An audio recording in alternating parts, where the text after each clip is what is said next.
Hey guys, tonight we step back into an America without air conditioning, without electric fans, without refrigerators humming quietly in the corner of your kitchen. You're standing in the summer of 1847, somewhere in the swampy lowlands of Georgia, and the thermometer outside the general store reads 103 degrees in the shade. The air is so thick with humidity you could wring it out like a wet dishcloth. Sweat pools in places you didn't know could sweat. And here's the uncomfortable truth. If you were transported back to this moment with your modern sensibilities and your complete dependence on climate control, you probably wouldn't last a week. Not because you're weak, but because you've never had to be this strong. So before you get comfortable, take a moment to like the video and subscribe, but only if you genuinely enjoy what I do here. I'd love to know where you're listening from tonight. Drop your location and local time in the comments. Whether you're in a cool basement apartment in Toronto or sweating through a summer night in Texas, we're all here together. Now dim the lights, maybe turn on a fan for that soft background hum, and let's ease into tonight's journey together. You wake before dawn because that's simply what people do in the summer of the 1800s. The rooster hasn't crowed yet, but your body knows. Those precious hours before sunrise are the only ones where the heat releases its stranglehold on the world. The bedroom is stifling, the air motionless despite the windows you left open all night. Your cotton nightshirt clings to your skin, damp with the sweat of restless sleep. Somewhere in the house you hear the soft shuffle of feet. Your mother, perhaps, or your wife, already moving toward the kitchen to start the fire before the day becomes truly unbearable. This is the rhythm of summer survival in 19th century America. A constant negotiation with the sun, a daily battle fought not with technology but with timing, architecture, ingenuity, and sheer stubborn endurance. You swing your legs over the side of the bed and feel the wooden floorboards, still holding some of the night's relative coolness. By noon, these same boards will be warm to the touch. By 3 in the afternoon, the entire house will feel like the inside of a bread oven, but that's hours away. Right now, in this grey pre-dawn light, you have work to do. The summers of 1800s America were not simply uncomfortable, they were genuinely dangerous. Heat stroke claimed lives with brutal regularity. Infants and the elderly were particularly vulnerable, their bodies unable to regulate temperature as efficiently. In cities, the death toll during heat waves could rival that of epidemics. The summer of 1896 would eventually kill over 1,500 people in New York City alone during a 10-day stretch of extreme heat. Though you, standing here in the 1840s, won't live to see that particular catastrophe. What you do know, instinctively and through hard experience, is that summer is a season to be respected, prepared for, and carefully survived. Historians still argue whether Americans of this era truly suffered more, or simply suffered differently than we do today. Some scholars point out that people were more physiologically adapted to heat, their bodies accustomed from childhood to temperature extremes that would send a modern office worker to the emergency room. Others suggest that the psychological burden was actually lighter, because there was no alternative to imagine. You can't miss air conditioning if it doesn't exist. You can't feel deprived of something that hasn't been invented. You step outside onto the porch and the morning air greets you with surprising gentleness. There's dew on the grass, and somewhere in the trees birds are beginning their morning arguments. This is the good hour, the golden hour, and you understand why farmers and labourers structure their entire days around it. The heaviest work happens now, chopping wood, hauling water, tending to animals that need feeding before the heat makes everyone, human and beast alike, sluggish and irritable. The landscape around you depends entirely on where you've woken up in this vast, varied country. If you're in New England, the summers are hot but punctuated by cool nights and occasional blessed rainstorms. If you're in the deep south, you exist in a kind of atmospheric soup from May through September. The humidity so intense that nothing ever truly dries. If you're in the expanding Western Territories, you face a different beast entirely, dry heat that sucks the moisture from your skin and leaves your lips cracked and bleeding. Each region has developed its own strategies, its own folk wisdom, its own architecture of survival. And speaking of architecture, you'll notice that the house behind you doesn't look quite like the houses you're familiar with from your own time. The ceilings inside are remarkably high, perhaps 12 feet or more. The windows are tall and narrow, positioned to catch even the slightest breeze. The porch wraps around 2 or 3 sides of the structure, creating a shaded buffer zone between the brutal outdoors and the marginally less brutal indoors. None of this is accidental. Every design choice, every architectural feature, represents generations of accumulated wisdom about how to coexist with summer, but we'll get to all of that. For now, you simply stand on the porch, breathing in the morning air, watching the sky shift from grey to pink to pale blue. A dog stretches somewhere nearby. A door creaks open at a neighbouring farm. The world is waking up, and everyone shares the same unspoken understanding. The next few hours are precious. Use them wisely, because by midday you'll be seeking shade like a hunted animal, conserving every ounce of energy, waiting for the sun to begin its merciful descent toward the horizon. There's a kind of democracy to extreme weather. Doesn't care if you're rich or poor, educated or illiterate, a senator or a sharecropper. The summer heat of the 1800s pressed down on everyone, though certainly some had more resources to combat it than others. The wealthy could flee to mountain resorts or seaside retreats. The poor were trapped in whatever circumstances they inhabited, making do with whatever ingenuity they could muster. But everyone, regardless of station, understood that summer was a force to be reckoned with. Your breakfast this morning will be cold, perhaps some leftover cornbread, some preserved fruit, maybe a glass of buttermilk if you're lucky. No one wants to stand over a hot stove any longer than absolutely necessary. The coffee might be the only hot thing you consume until evening, and even that feels like a small act of defiance against good sense. But coffee is coffee, and certain rituals transcend practical concerns. As you eat, you mentally catalogue the day ahead. There are chores that must happen regardless of temperature. Animals need tending, crops need checking, water needs hauling. But there are also adjustments, accommodations, strategic retreats that would seem strange to someone from the 21st century. The heavy work stops by 10 in the morning. The afternoon is for rest, for shade, for quiet activities that don't raise the body's temperature. Evening brings a second burst of productivity as the sun finally relents. This is the pattern of summer life, repeated day after day, week after week, until finally the season breaks and autumn arrives like a long-lost friend. And tonight, as you lie in your own comfortable bed with climate control humming quietly in the background, we're going to explore every aspect of this survival. We'll look at homes and clothing, food and drink, work and leisure, medicine and mortality. We'll travel from crowded city tenements to sprawling southern plantations, from New England fishing villages to frontier homesteads on the Great Plains. So settle in. The night is long and the stories are many, and somewhere in the telling perhaps you'll drift off to sleep with a new appreciation for the simple miracle of temperature control, and a quiet respect for the millions of Americans who lived full, rich lives without ever knowing its comfort. The house you're standing in front of tells a story before you even step inside. Notice the way it sits on the land, raised up on brick piers or stone foundations, creating an empty space beneath the floorboards. This isn't laziness or primitive construction. This is deliberate engineering, and it serves a crucial purpose.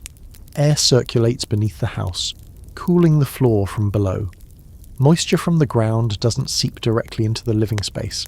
Snakes and other unwelcome creatures have a harder time making themselves at home. Every inch of elevation is a small victory against the summer's assault.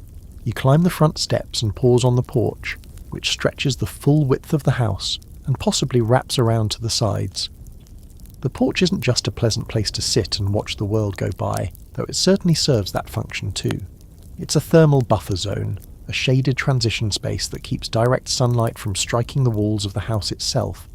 The overhang of the porch roof is carefully calculated, deep enough to block the high summer sun but shallow enough to allow the lower winter sun to reach the walls and windows, providing warmth during the cold months. You push open the front door and step inside, and immediately you notice the ceiling.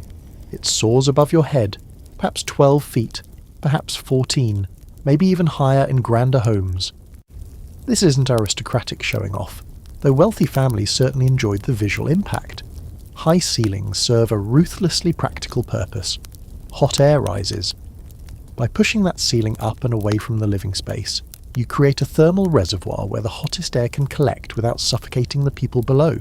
Some homes feature small vents or operable windows near the ceiling line, allowing that accumulated hot air to escape entirely. The windows themselves deserve your attention. They're tall, remarkably tall by modern standards, often extending from near the floor almost to the ceiling. This maximizes the surface area available for air movement. In the 1800s, before screens were widely available, these windows present a trade-off that would horrify a modern homeowner. You can keep them closed and slowly bake in the accumulated heat, or you can throw them open and accept whatever flying, crawling or buzzing creatures choose to join you inside. Most people choose the breeze and learn to coexist with the insects.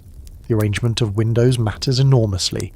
You want openings on opposite sides of the house, preferably aligned with the prevailing summer winds. This creates what builders call cross-ventilation.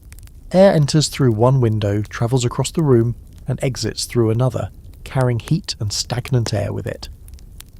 The best designed homes position their longest axis perpendicular to the typical summer wind direction, maximising the opportunity for this natural air conditioning. Walk through the central hallway, if the house has one, and you'll notice that it runs straight through from front to back. This isn't just a circulation path, it's a wind tunnel. Doors at both ends can be opened to create a channel through which breezes flow unimpeded. Some families arrange their lives around this hallway during the hottest months, setting up chairs and even beds along its length to take advantage of any air movement. The walls themselves tell a story of thermal management.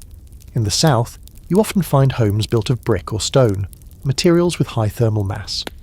These dense materials absorb heat slowly during the day and release it slowly at night, moderating the temperature swings that make summer so exhausting. The walls stay relatively cool through the morning hours, buying precious time before the afternoon onslaught. By evening, when the outside air finally cools, the walls begin releasing their stored heat, helping to warm the house if nights turn unexpectedly chilly. Paint colours aren't merely aesthetic choices. Lighter colours reflect more sunlight, keeping exterior surfaces cooler. Dark painted houses absorb heat and radiate it inward. You notice that many southern homes are painted white or pale yellow or soft cream colours, choices that seem genteel and refined but serve a deeply practical purpose. Inside, the plaster walls are often painted in cool colours too. Pale greens and blues create a psychological impression of coolness, even when the actual temperature remains brutal. The human mind is susceptible to such tricks, and 1800s Americans understood this instinctively. A room painted sky blue simply feels cooler than the same room painted deep red, even when the thermometer reads identically in both. And historians still argue whether the builders of this era consciously understood the physics behind their choices, or simply passed down techniques that worked without knowing exactly why. The evidence suggests a combination. Some design principles were clearly articulated in architectural pattern books of the period, while others existed as folk wisdom, passed from master carpenter to apprentice without formal explanation. The floors beneath your feet are wood, most likely, pine or oak or whatever lumber was locally available. Wood has moderate thermal mass, staying relatively cool in the morning before warming through the afternoon. Some wealthy homes feature stone or tile floors in the entry hall and other public spaces, materials that feel blissfully cool underfoot even on the hottest days. Servants in such houses speak of kitchen floors as small mercies, the cool stone providing relief during long hours of cooking. Look up at the ceiling again, and you might notice something interesting in grander homes. The beginnings of what will eventually become the ceiling fan. Before electric motors, large fans called punkahs were used in some wealthy southern households. These were fabric panels suspended from the ceiling, connected by ropes and pulleys to a servant, often an enslaved person, who would pull rhythmically to create a constant wave of moving air. The punkah originated in India and was imported to America along with other colonial practices. It's a deeply uncomfortable piece of history, a reminder that survival in the pre-air conditioning South was often purchased with someone else's labour and suffering. The fireplace in the room where you stand seems almost absurd in summer, a relic of winter that serves no purpose during these brutal months, except it does serve a purpose, even now. The chimney acts as a thermal exhaust, drawing hot air up and out of the house through convection. Some families keep a small fire burning even in summer, just enough to create an updraft that pulls air through the house. It sounds counterintuitive, adding heat to combat heat, but the physics actually work, assuming you can stand to be anywhere near the flames. As you explore further, you find that certain rooms are designated summer spaces, while others are abandoned to the heat. A north-facing room stays cooler than a south-facing one, obviously, so families relocate their activities accordingly. Bedrooms on the second floor become unbearable, so people drag mattresses downstairs or onto porches. The house itself becomes a kind of organism that the family navigates differently depending on the season. The kitchen presents special challenges, which is why we'll explore it in detail later. For now, just notice its position. Possibly detached from the main house entirely, connected only by a covered walkway or breezeway. This isn't inconvenience, it's survival strategy. The heat and fire hazard of cooking are isolated from the living spaces. You step back outside and the contrast hits you immediately. Even in the shade of the porch, the outdoor air feels heavier, more aggressive. The house, for all its limitations, provides genuine refuge. It doesn't make summer comfortable. Nothing available in this era can do that. But it makes summer survivable. And that distinction between comfort and survival is one that 1800s Americans understood intimately. The architecture around you represents accumulated wisdom, trial and error across generations, solutions to problems that modern buildings solve with electricity and machinery. There's something almost noble about these pre-industrial solutions, this patient engineering that works with nature rather than overwhelming it. And tonight, as you drift towards sleep in your climate-controlled bedroom, perhaps you carry with you a small appreciation for the genius embedded in old walls and high ceilings and deep porches, the physical structures that once stood between human beings and the merciless summer sun. You're travelling now, moving south and west into territory where the heat takes on an almost physical presence, pressing against your skin like a living thing. The architecture here looks different from what you left behind, and the differences aren't random. You're looking at structures that evolved in direct response to climate conditions that would be remarkable if they weren't trying to kill you. The house in front of you is unlike anything you've seen before, and yet somehow it makes perfect sense.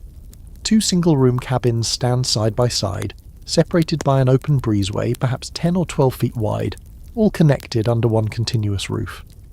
This is the Dog Trot cabin, and the name tells you something about the lifestyle of its inhabitants. Dogs quite literally trot through the central passage, along with chickens and children and the occasional breeze that brings a moment of blessed relief. You walk into that breezeway and immediately understand its genius. Even on this stillingly hot afternoon, you feel air moving. The open passage creates a venturi effect, accelerating whatever wind exists and funneling it through the heart of the living space. Families gather here during the hottest hours, setting up chairs and small tables, conducting the business of daily life in this shaded wind tunnel, rather than suffering in the enclosed rooms on either side.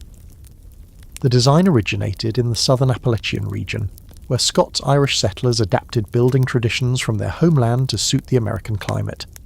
The original one-room cabin was sufficient for survival, but brutal in summer, a single enclosed box that trapped heat like a kiln. Some clever builder, whose name history hasn't preserved, decided to build a second cabin nearby and connect them with a shared roof. The result was so obviously superior that the design spread across the South and into the frontier territories of the expanding nation. One room typically serves as the living and cooking space, while the other provides sleeping quarters. The separation offers fire protection too. If the cooking room catches fire, the breezeway acts as a fire break, potentially saving the sleeping room and its occupants. The roof extending over all 3 spaces, both rooms and the breezeway, creates a covered outdoor area that functions as the primary living room during warm months. Notice the roof itself, how steeply it's pitched. This isn't just about shedding rain, though it certainly accomplishes that. A steep roof creates a larger attic space, and that attic functions as thermal insulation. The hot air that rises naturally collects in this space, creating a buffer between the scorching roof surface and the living area below. Some dog trot cabins feature small openings at the gable ends, allowing hot air to escape from the attic rather than radiating downward into the rooms. The logs from which these cabins are built have their own thermal properties. Wood is a relatively poor conductor of heat, meaning the thick log walls transfer outside temperatures to the interior slowly. The morning coolness persists longer inside than it would in a thin-walled structure. The afternoon heat takes longer to penetrate. By evening, when the outside air finally cools, the walls are just beginning to warm up, and the cycle reverses overnight.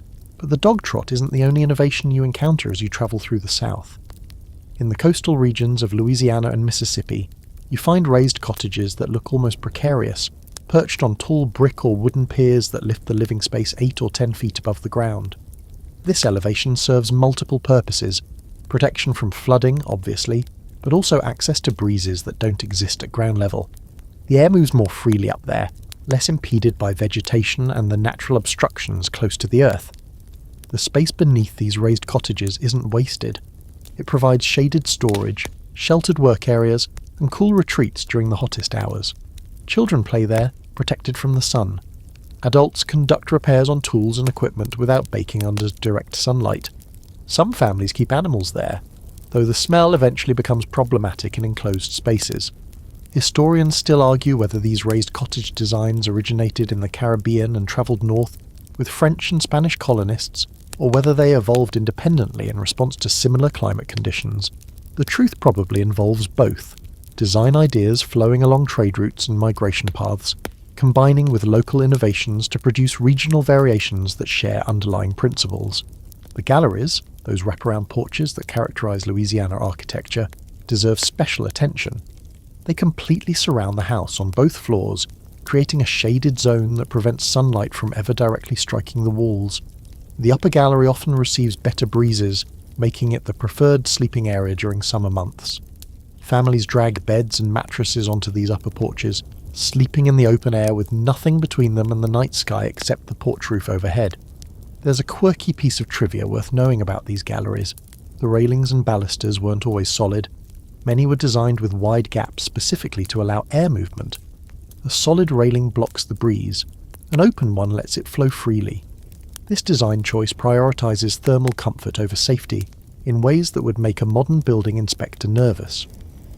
Moving inland into the hot, dry territories of Texas and the Southwest, you encounter yet another approach to summer survival. Adobe construction, bricks made from mud and straw dried in the sun, creates walls of remarkable thermal mass. These thick earthen walls absorb the fierce daytime heat slowly, keeping interiors cool through the afternoon hours. At night, when desert temperatures drop dramatically, the walls release their stored heat, warming the interior. The house essentially runs on a 12-hour delay, always providing the opposite of what's happening outside. Adobe structures tend to have small windows deeply recessed into those thick walls. This limits the amount of direct sunlight entering the interior, while the deep window wells provide shading. The overall effect is a cave-like coolness that feels almost miraculous when you step in from the blazing exterior. The roofs of adobe buildings are typically flat, which seems counterintuitive if you're accustomed to the steep pitches of the rainy south. But in the desert, rain is rare, and the flat roof serves other purposes. It can be used as an outdoor living space in the cooler evening hours. It's easier to construct using the available materials. And when it does rain, the water can be collected and channeled into cisterns for storage, a precious resource in arid regions. Throughout all these regional variations, you notice certain common principles. Shade is paramount. Every design maximizes it. Air movement matters wherever it can be captured. Thermal mass, the ability of building materials to absorb and release heat slowly, appears in various forms, and the separation of hot activities, particularly cooking, from living spaces appears again and again. You settle onto a bench in the breezeway of the dog trot cabin as the afternoon stretches toward evening. A young girl brings you a cup of water from the well, and you drink it gratefully, feeling the coolness spread through your chest. The air moving through this passage isn't cold. Nothing is cold in this season, but it's moving, and that movement makes everything more bearable. The people who built these structures weren't architects in any formal sense. They were farmers and carpenters, ordinary people solving practical problems with limited resources, yet they created buildings that work with the environment rather than against it, structures that have survived for generations because they're fundamentally sound. And as you sit here, feeling that breeze on your face, you understand that innovation doesn't always arrive in laboratories or universities. Sometimes it arrives in a backwoods clearing, conceived by someone whose name was never written down, whose only monument is a cabin that still stands, still breathes, still offers shelter from the brutal summer sun. The temperature drops as you descend, not dramatically, but noticeably, blessedly. Each step takes you further from the punishing sun, further from the thick, heavy air that has pressed against you all day. The earthen walls on either side are cool to the touch, almost damp, and the air carries a musty smell of packed dirt and stored vegetables. You've entered the root cellar, and for a few precious minutes summer loses its grip on you. Root cellars are among the oldest technologies in human civilization, predating written history, and yet in 1800s America they remain absolutely essential. The Earth maintains a relatively constant temperature year-round, somewhere between 50 and 55 degrees Fahrenheit in most of the country, regardless of what's happening on the surface. Dig down 6 or 8 feet and you've created a natural refrigerator, a space where food stays cool in summer and doesn't freeze in winter. You look around in the dim light filtering down from the open cellar door. Wooden shelves line the walls holding crocks of preserved vegetables, jars of pickles, and baskets of root vegetables, potatoes, carrots, turnips, onions, that will last for months in this environment. There's a barrel of apples wrapped individually in straw to prevent them from touching and spreading rot. Somewhere in the darkness, you hear the drip of water, not a leak exactly, but condensation forming on the cool walls and ceiling. The construction of a proper root cellar requires considerable effort. You need to dig deep enough to reach that stable temperature zone, but not so deep that you hit the water table. The walls need reinforcement, stone or brick in wealthier households, heavy timber in simpler ones to prevent collapse. Drainage is critical. A flooded root cellar is worse than no cellar at all. As standing water breeds disease, and ruins stored food. The entrance matters too. Many cellars open directly into the house through a trapdoor in the kitchen or pantry floor. Others have separate entrances outside covered with heavy wooden or stone doors that can be closed against weather and animals. Some feature both, an interior entrance for convenience and an exterior one for loading large quantities of produce after harvest. You sit down on an upturned crate and simply breathe for a moment. The relief is extraordinary. Your body, which has been working constantly to shed heat through sweat and increase blood flow to the skin, finally relaxes. Your heart rate slows. The headache that's been building all afternoon begins to recede. This is why children and the elderly are sometimes sent to the cellar during heat waves, not just for comfort, but for survival. Historians still argue whether spending time in root cellars was common practice or an occasional luxury. The evidence suggests variation by region and economic status. Wealthy families with large, well-constructed cellars certainly used them as cool retreats. Poorer families might have only rudimentary storage pits that weren't pleasant or safe for extended human occupation. And in some regions, the water table sat too high to allow deep cellars at all. But root cellars aren't the only underground escape available to 1800s Americans. In parts of the South and Southwest, you encounter half-underground homes called dugouts or pit houses. These structures are partially excavated into the earth, with walls that extend only a few feet above ground level. A roof covers the whole thing, creating a living space that's neither fully above nor fully below ground. The earth-sheltered walls provide natural insulation, keeping these homes surprisingly cool even when the surface temperature becomes lethal. Dugouts are particularly common on the Great Plains, where timber for conventional construction is scarce, but the earth itself provides building material. Sod walls can extend the dugout upward, creating more headroom while maintaining thermal contact with the ground. These homes are dark and damp and would strike a modern visitor as depressingly primitive, but they kept their inhabitants alive through both scorching summers and freezing winters. There's a quirky detail about dugout living that most history books skip over: the insects.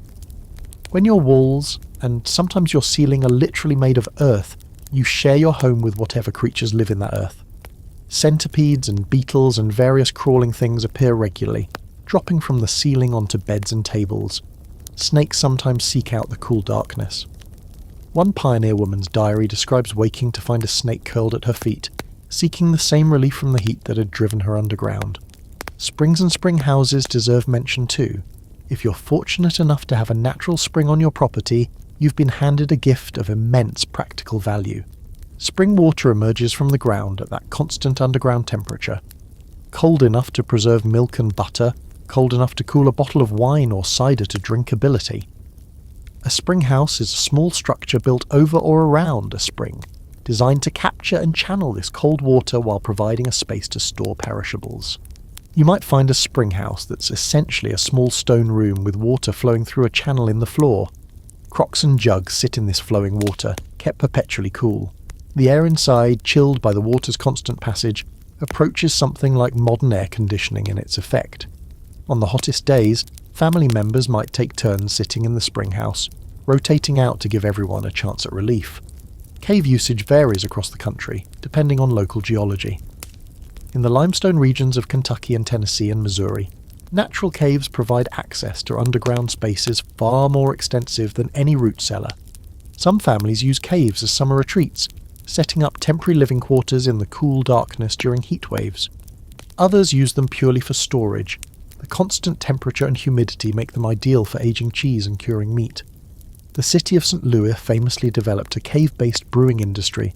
with beer manufacturers taking advantage of the natural temperature control to produce and store their products before mechanical refrigeration existed. These caves honeycomb the bedrock beneath the city, some of them eventually becoming tourist attractions in their own right. You climb back up from the root cellar, reluctantly leaving the coolness behind. The heat hits you immediately, wrapping around your body like a wet blanket. But you carry knowledge now. Knowledge of where relief exists, where you can retreat when the surface becomes unbearable.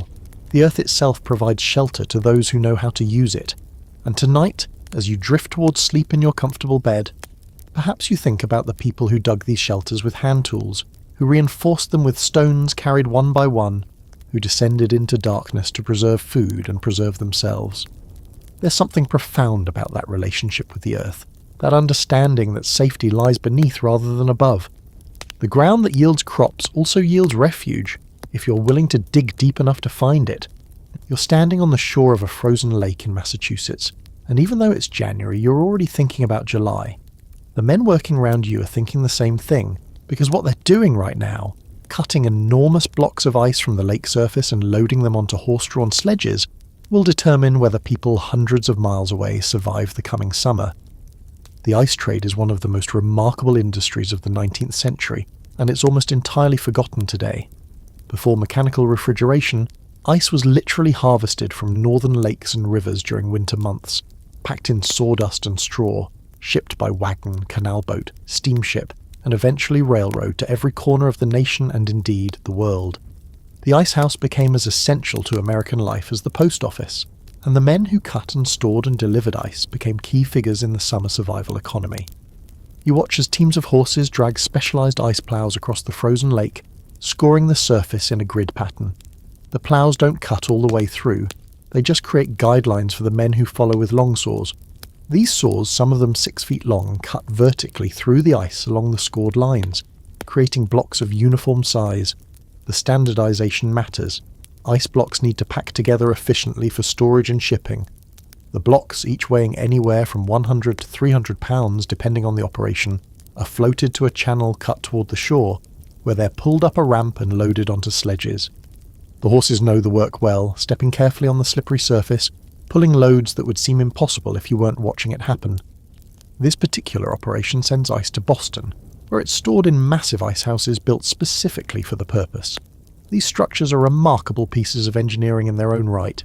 Thick walls, often double or triple layered, packed with sawdust or hay or dried seaweed for insulation. The floors are typically made of wood planking over a drainage system, because even the best insulated icehouse loses some of its contents to melting. That meltwater needs somewhere to go. Frederick Tudor is the name most associated with the American ice trade, and his story verges on the absurd. In the early 1800s, this Boston entrepreneur became convinced that he could ship ice to the Caribbean and sell it at an enormous profit. His contemporaries thought he was insane. Ice melts, obviously, and trying to ship it thousands of miles through warm waters seemed like a guaranteed way to lose money. But Tudor persevered, developing better insulation methods, finding more efficient shipping routes, creating markets where none had existed before. By the middle of the century, he'd made a fortune, and the ice trade had become a major industry. New England ice reached not just the American South, but Havana, Calcutta, Hong Kong, and points in between. Ships carried blocks of frozen Massachusetts lake water to tropical ports, where Europeans desperately craved cold drinks and preserved food. Historians still argue whether Tudor was a genius or simply stubborn enough to succeed where smarter men would have quit. The evidence suggests both. His early ventures lost enormous amounts of money, and only his family's wealth allowed him to continue experimenting. But the improvements he developed in harvesting, storage, and transportation eventually made the whole enterprise profitable on a vast scale. The ice that reaches your 1840s household travels a remarkable journey. Cut from a lake in New Hampshire or Maine or Massachusetts, it's stored over the winter in ice houses at the lakeshore, losing perhaps 10 or 15% to melting in even the best insulated structures. In spring, it's loaded onto wagons or canal boats and moved to distribution centres in major cities.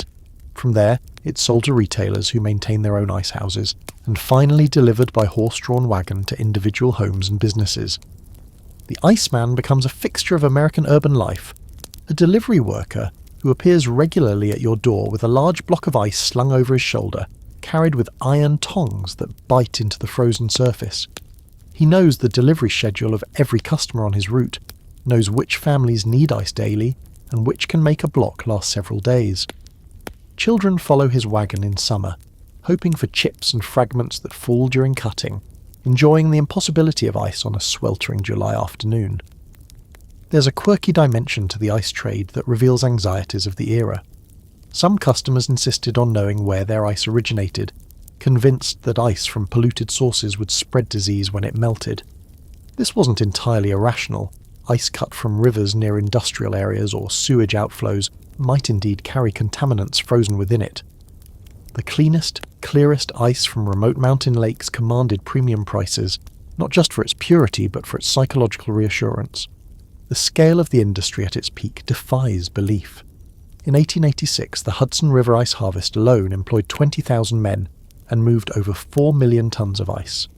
Similar operations existed across the northern states, on the Great Lakes, on the Kennebec River in Maine, on lakes and ponds throughout New England. Ice became one of the major commodities moving along American transportation networks, as important in its season as wheat or cotton. But the industry also revealed harsh economic realities. The men who cut ice worked in dangerous conditions for low wages. Drownings were common when workers fell through weak spots in the ice. The horses that powered the operation often suffered from exhaustion and injury. And the seasonal nature of the work, frantic activity in winter, nothing in summer, created economic instability for the labourers involved. You leave the frozen lake and travel forward in time, arriving at your summer self standing in front of an ice house on a July afternoon. The structure is deceptively simple from outside, a squat windowless building unlovely in every way. But inside you find thousands of tons of winter preserved, blocks stacked floor to ceiling with sawdust packing between them, still cold enough that your breath fogs in the air despite the 90-degree temperature outside. The ice hasn't survived the journey without cost. Perhaps 30 or 40% has melted since it was cut 6 months ago. But what remains is genuinely cold, genuinely useful, genuinely remarkable. You're looking at captured winter, time travel accomplished through nothing more than insulation and mass. Enough ice, packed tightly enough, takes so long to melt that significant quantities survive even through the hottest summers. And that ice is about to change how you live, how you eat, how you survive the summer months. It's heading to your kitchen, to your ice box, to a cold drink in your hand on a day when cold seems impossible. The ice trade isn't just an industry, it's a lifeline, connecting the frozen north to the sweltering south, connecting January to July, connecting the vast scale of commercial enterprise to the intimate relief of a cool forehead on a feverish child. The iceman has come and gone, leaving behind a gleaming block of ice that now sits in the top compartment of your icebox. You watch as your mother, or wife, or the household cook arranges the day's perishables around and below this precious cargo, understanding through long experience which items need the coldest placement and which can survive in the merely cool zones farther from the ice. The icebox is one of the defining appliances of the 19th century American home, and it deserves your close attention. From the outside, it looks like an ordinary wooden cabinet, perhaps 4 feet tall and 3 feet wide, often handsome in a plain functional way. Oak and ash are common materials, sometimes with decorative brass hardware that gives the piece an almost furniture-like appearance. But open the door and you discover an interior unlike any other cabinet in the house. The walls are thick, several inches of insulation, typically cork or charcoal or mineral wool, sandwiched between the exterior wooden shell and the zinc or galvanized steel liner inside. This insulation is crucial. Without it, the ice would melt in hours rather than days. The liner must be waterproof and rust-resistant, which is why zinc became the preferred material despite its expense. The ice compartment sits at the top, typically behind its own small door. Cold air, being denser than warm air, naturally sinks downward, cooling the main storage compartment below. This convection current drives the whole system. Air chilled by contact with the ice descends. Warmer air from below rises to take its place, creating a continuous circulation that keeps the entire interior cool. At the bottom of the icebox you find a drip pan or drain connection. The ice is always melting, always producing water that must go somewhere. Some iceboxes have small spigots that drain into a pan which needs emptying daily. Others connect directly to a drain pipe that carries meltwater outside. Forgetting to empty the drip pan is a classic domestic disaster. Water overflows, soaks the floor, potentially damages whatever the icebox sits upon. The amount of ice a household uses depends on many factors: the size of the family, the quality of the icebox, the external temperature, how often the door is opened. A typical urban family might receive ice deliveries 2 or 3 times per week, each delivery consisting of a 25 or 50-pound block. In the hottest weather, daily deliveries become necessary, and ice bills climb accordingly. This expense puts ice beyond the reach of the truly poor, creating yet another divide between those who can afford summer comfort and those who cannot. A working-class family might purchase ice only during heat waves, treating it as an emergency measure rather than a daily convenience. The wealthy, meanwhile, maintain large ice boxes kept constantly supplied, enjoying cold drinks and fresh food as a matter of course. Historians still argue whether the icebox genuinely improved nutrition for ordinary Americans or primarily served the middle and upper classes.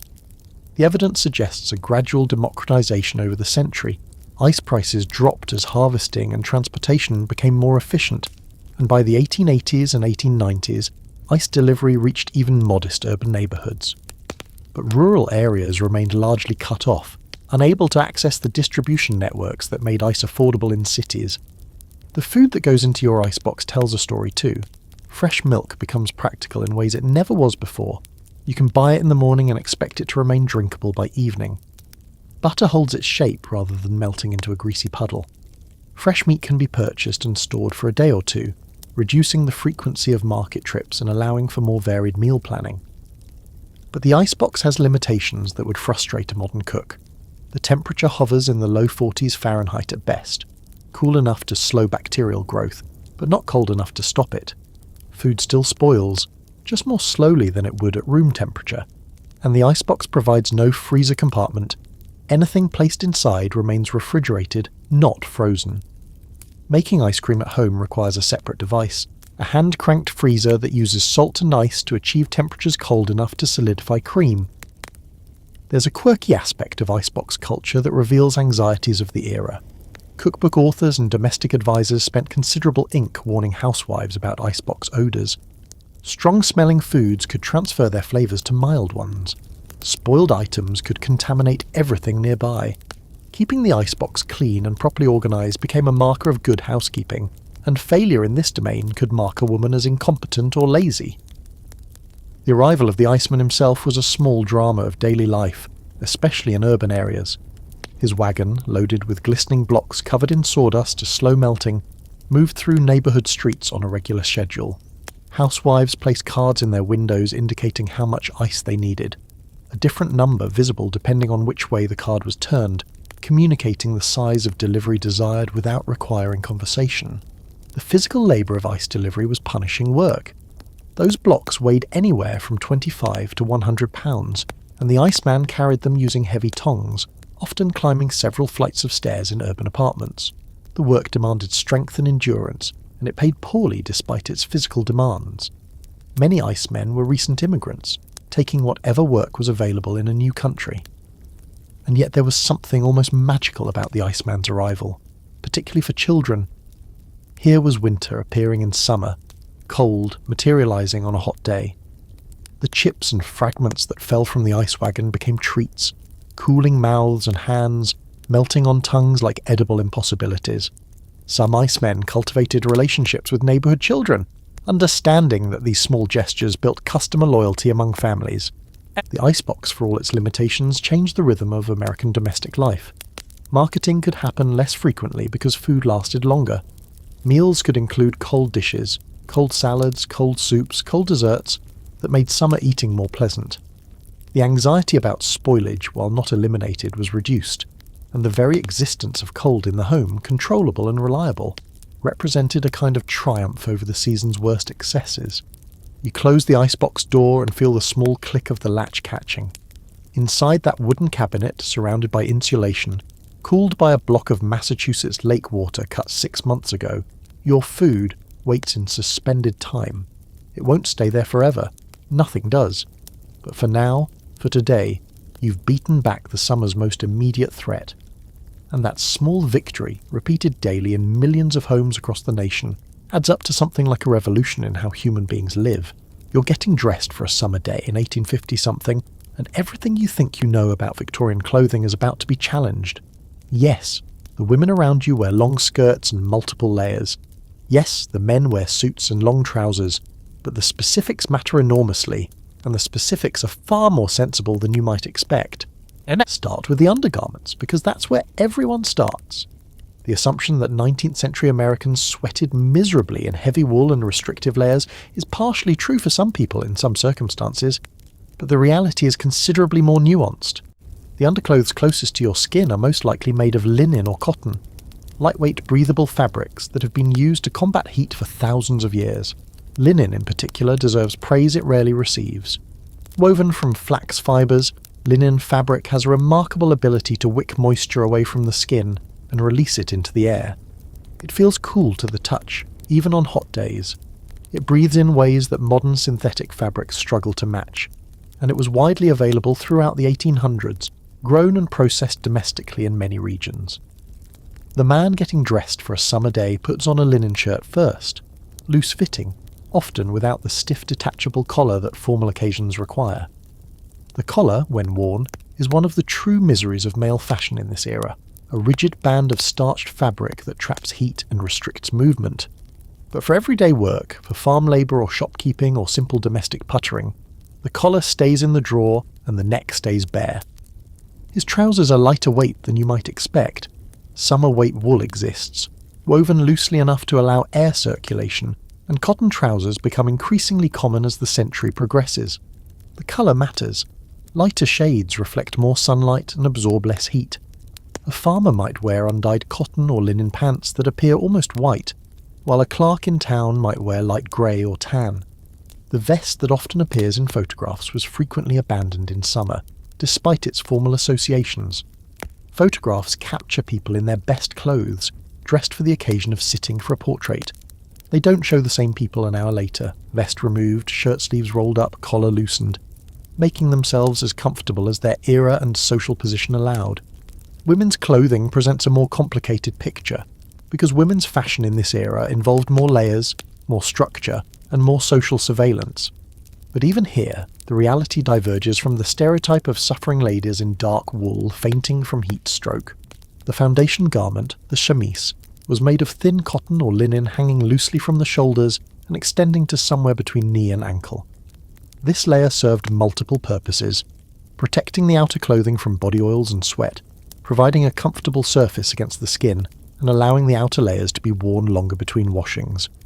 When only the chemise touched the body directly, only the chemise needed frequent laundering.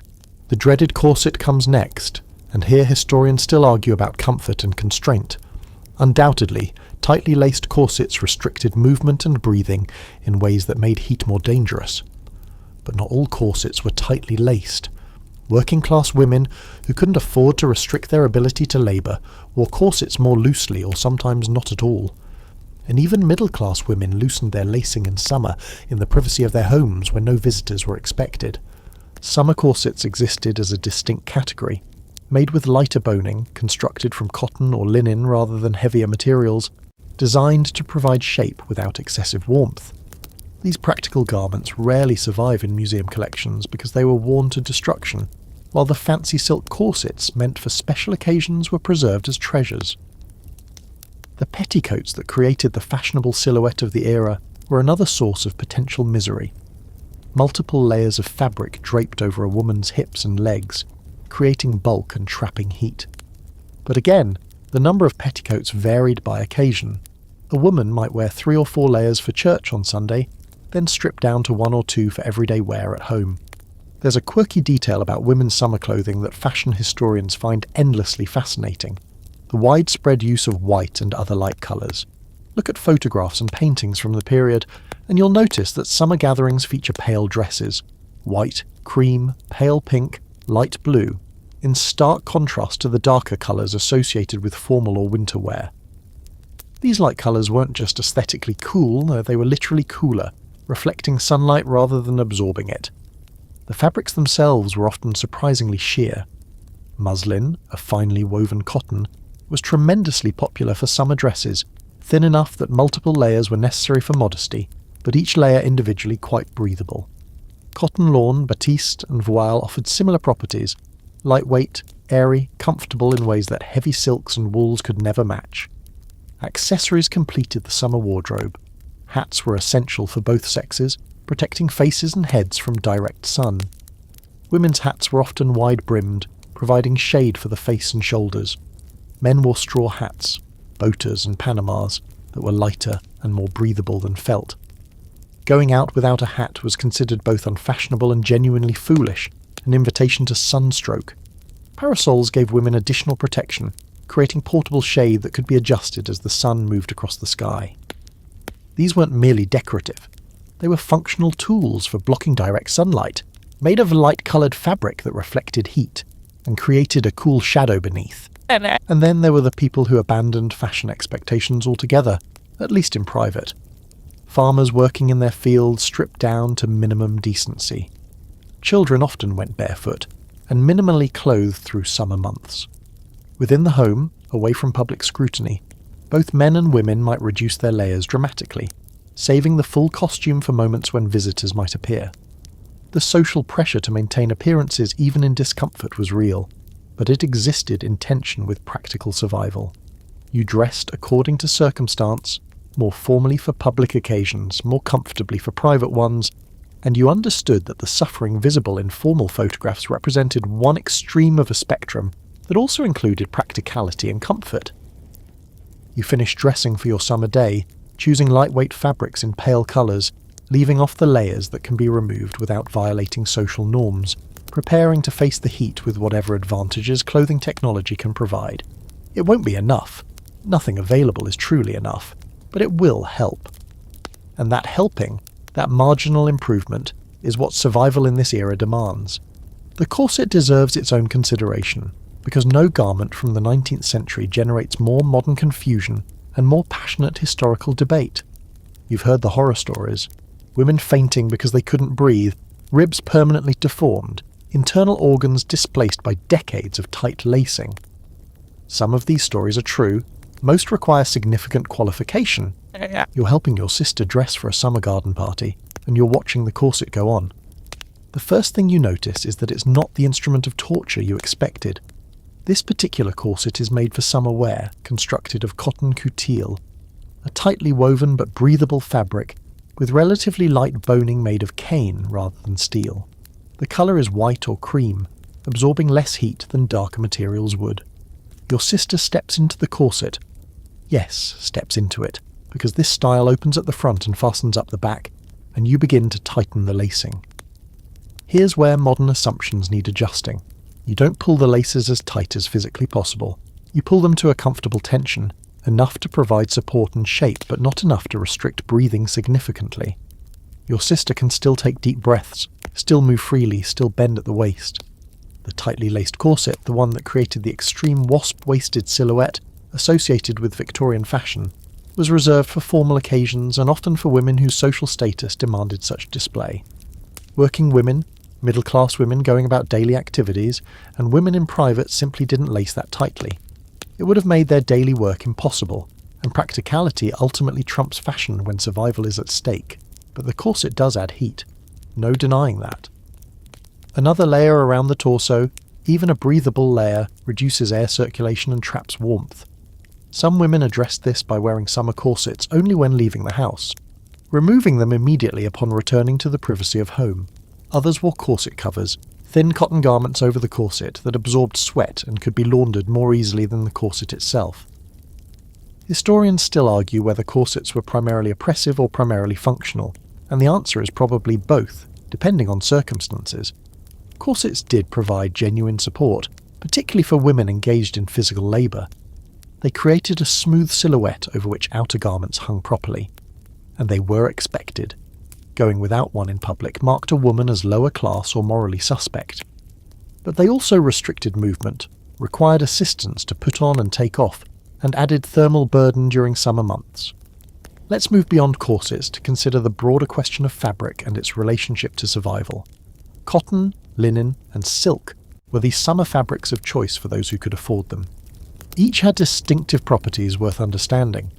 Cotton, increasingly available through the 19th century thanks to the expansion of southern plantation agriculture, was affordable, durable, and reasonably comfortable in heat. It absorbs moisture well, pulling sweat away from the skin, though it tends to hold that moisture rather than releasing it quickly into the air. Wet cotton can become clammy and uncomfortable, but dry cotton against the skin feels pleasant enough. Linen outperformed cotton in several ways, but cost more, and was less available as the century progressed. Linen dries faster than cotton, releases moisture into the air more efficiently, and has a natural coolness that cotton lacks.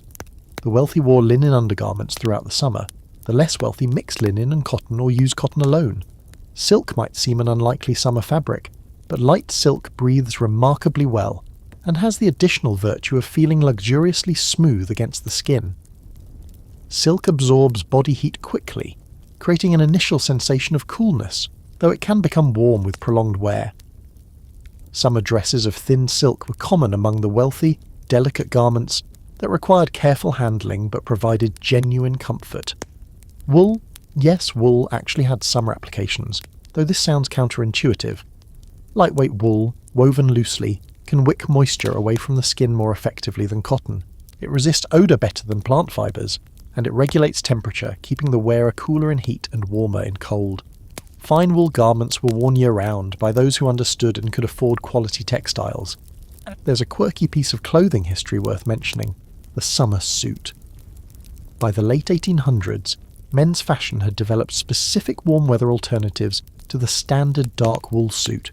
Seersucker, a puckered cotton fabric that holds the cloth away from the skin, allowing air to circulate, became popular in the South and eventually spread nationwide. The distinctive rippled appearance of seersucker wasn't a defect but a feature, engineered to improve comfort in heat. Linen suits appeared too, though they presented challenges. Linen wrinkles dramatically, and a linen suit that looks crisp in the morning becomes rumpled and dishevelled by afternoon. Social acceptance of linen suits varied by region and by the formality of the occasion. In the South, where everyone understood the necessity of adapting to heat, linen was widely worn. In more formal northern contexts, it might mark the wearer as slightly too casual. The colour of clothing continued to matter throughout the body. White reflects heat, black absorbs it. This physics lesson was well understood, and summer wardrobes tilted dramatically toward light colours for both men and women. The association of white with summer and black with winter wasn't arbitrary fashion. It was practical wisdom encoded in social expectations. Foot coverage deserves mention too. Shoes in this era were typically leather, which breathes reasonably well but can become uncomfortably hot during extended wear. Lighter shoes existed for summer, made of canvas or lighter leather, more open in design, but social expectations often required substantial footwear regardless of season. Going barefoot was acceptable for children and for workers in certain contexts, but adults in public were expected to cover their feet. You finish helping your sister dress and she stands before you ready for the garden party. Her light-coloured dress hangs smoothly over her summer corset. Her chemise and petticoat are thin cotton, her stockings are light. A wide-brimmed hat and a parasol complete the ensemble. She won't be comfortable. No one is truly comfortable at a garden party in August. But she's dressed as well as the era allows. And you're dressed appropriately too, in light trousers and a linen shirt, your heavy vest left at home, your straw hat shading your face. Neither of you will mention the heat more than social convention allows because complaining about what cannot be changed is considered poor form. But both of you will seek the shade, will drink whatever cool beverages are offered, will endure the afternoon with the patient resignation that summer in this era demands. The fan in your hand is a simple thing, stiffened paper stretched over a light wooden frame, painted with a pastoral scene that has nothing to do with your actual surroundings.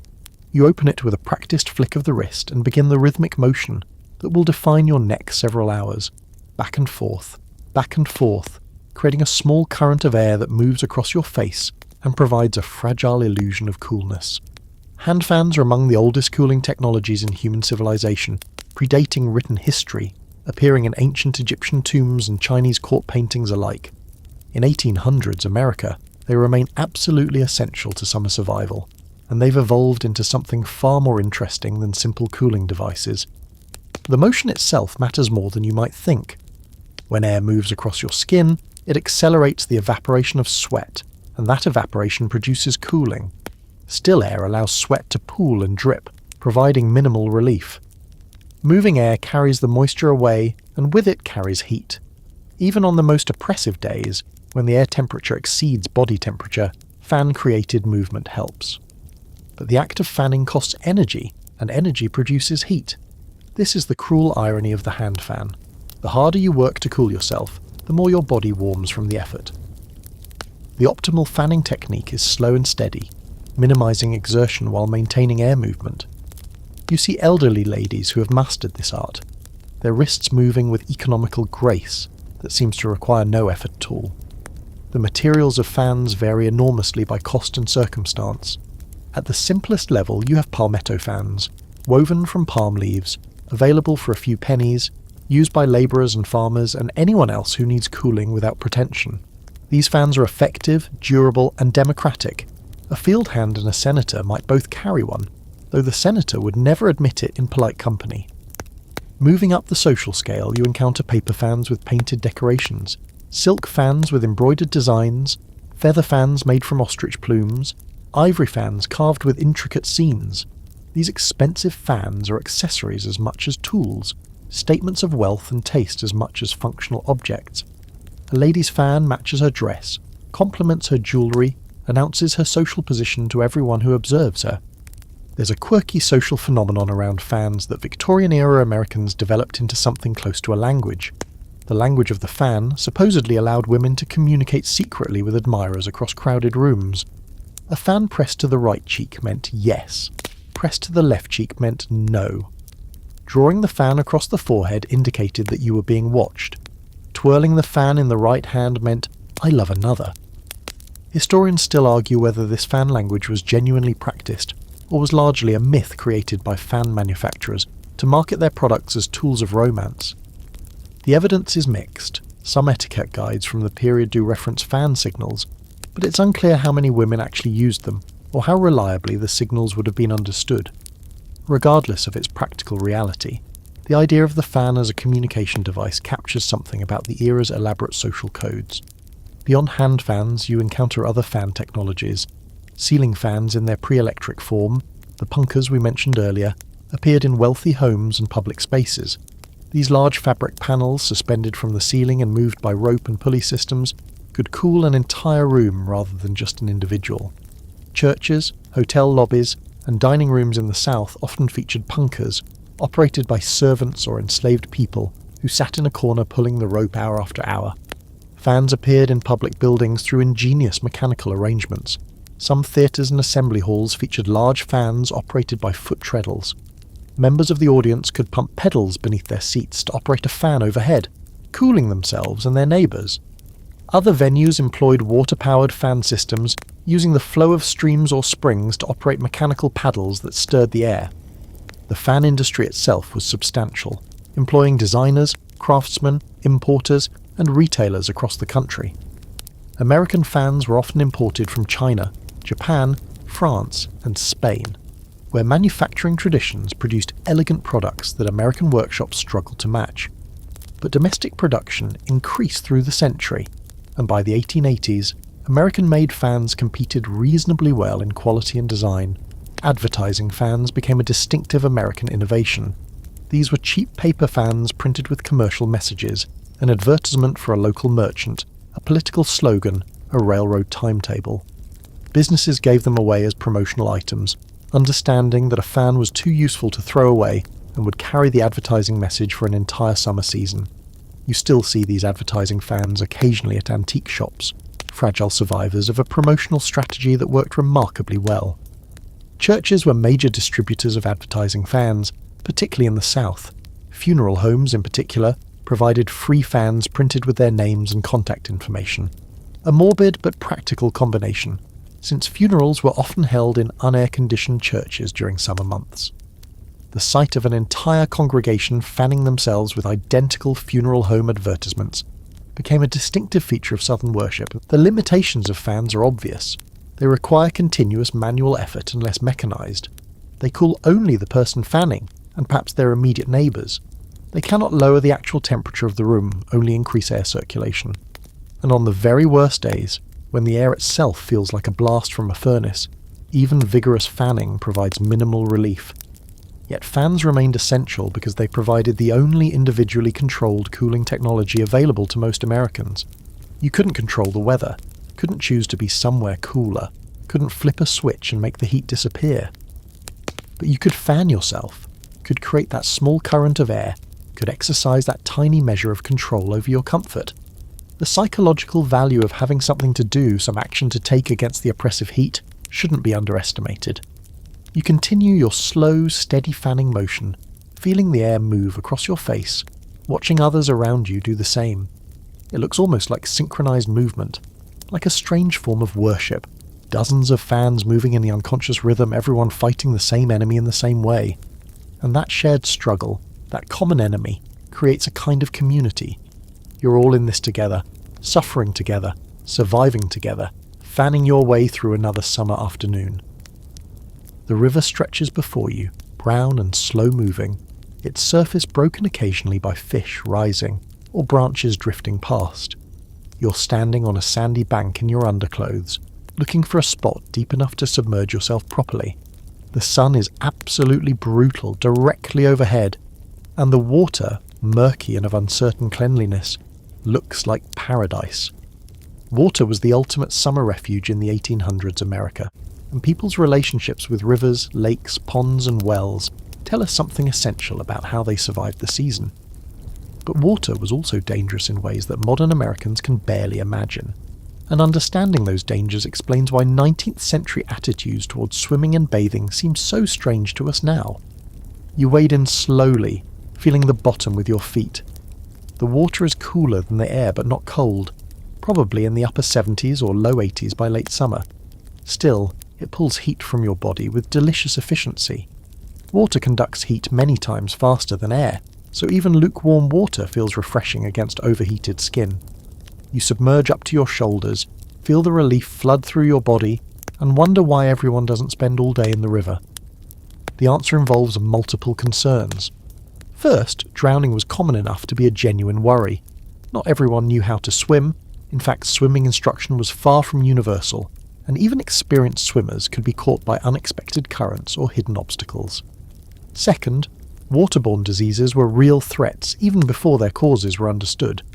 Cholera, typhoid and dysentery all spread through contaminated water, and rivers that received sewage and industrial waste upstream were genuinely dangerous to enter.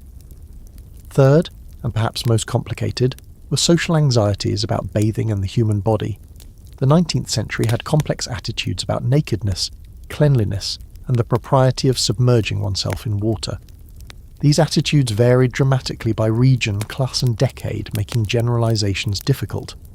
Historians still argue whether 19th century Americans were genuinely less clean than their descendants, or whether their cleaning practices simply looked different from ours. People certainly bathed less frequently than modern Americans typically do. Weekly bathing was common, daily bathing rare, but they used other methods of maintaining cleanliness. Sponge baths, in which you wet a cloth and wipe yourself down section by section, were routine. Changing undergarments frequently helped, and standards of acceptable body odour may simply have been different when everyone smelled similar. Public bathing facilities existed in some cities, offering access to bathhouses where working-class people could wash themselves for a small fee. These facilities became more common toward the end of the century as urban reformers became concerned about sanitation among the poor. The bathhouses were segregated by sex, usually operated on a schedule that gave men and women different hours, and provided hot water, soap and privacy that many tenement dwellers couldn't access in their own homes. Swimming as recreation had its own social complications. Men and boys typically swam nude in natural waters, rivers, lakes, ponds, the ocean. This was simply accepted, provided the swimming location was far enough from public view. The concept of the swimming suit for men didn't really exist for most of the century. You stripped to skin and entered the water. There's a quirky piece of this history involving presidents. John Quincy Adams famously swam nude in the Potomac River during his presidency in the 1820s, and reportedly a female journalist once trapped him by sitting on his clothes until he agreed to give her an interview. The story may be apocryphal, but it captures something true about the casualness with which male nakedness was treated in certain contexts. Women's swimming was more complicated. Women were expected to maintain modesty even in the water, which created logistical challenges. Bathing costumes for women evolved through the century, beginning as essentially full dresses made of heavier fabric and eventually becoming somewhat more practical, though still modest by modern standards. Some resorts maintained separate bathing areas for women, screened from public view by fences or natural features. The beach vacation, as we understand it, was just emerging during this period. Seaside resorts like Cape May in New Jersey and Newport in Rhode Island attracted wealthy visitors who came specifically to enjoy the ocean. But these were still fairly formal places, with elaborate social rituals surrounding when and how one entered the water. The casual, family-oriented beach culture familiar to modern Americans was decades away. Wells provided drinking water for most rural households and many urban ones. The well was typically located in the yard, accessed by a bucket on a rope, or, in more sophisticated setups, by a hand pump. Drawing water was a daily chore. Water for cooking, cleaning, drinking, and the occasional bath all had to be hauled from the well to wherever it was needed. The water that came from a good well was cool and refreshing, drawn from underground sources that maintained that constant 55-degree temperature we discussed with root cellars.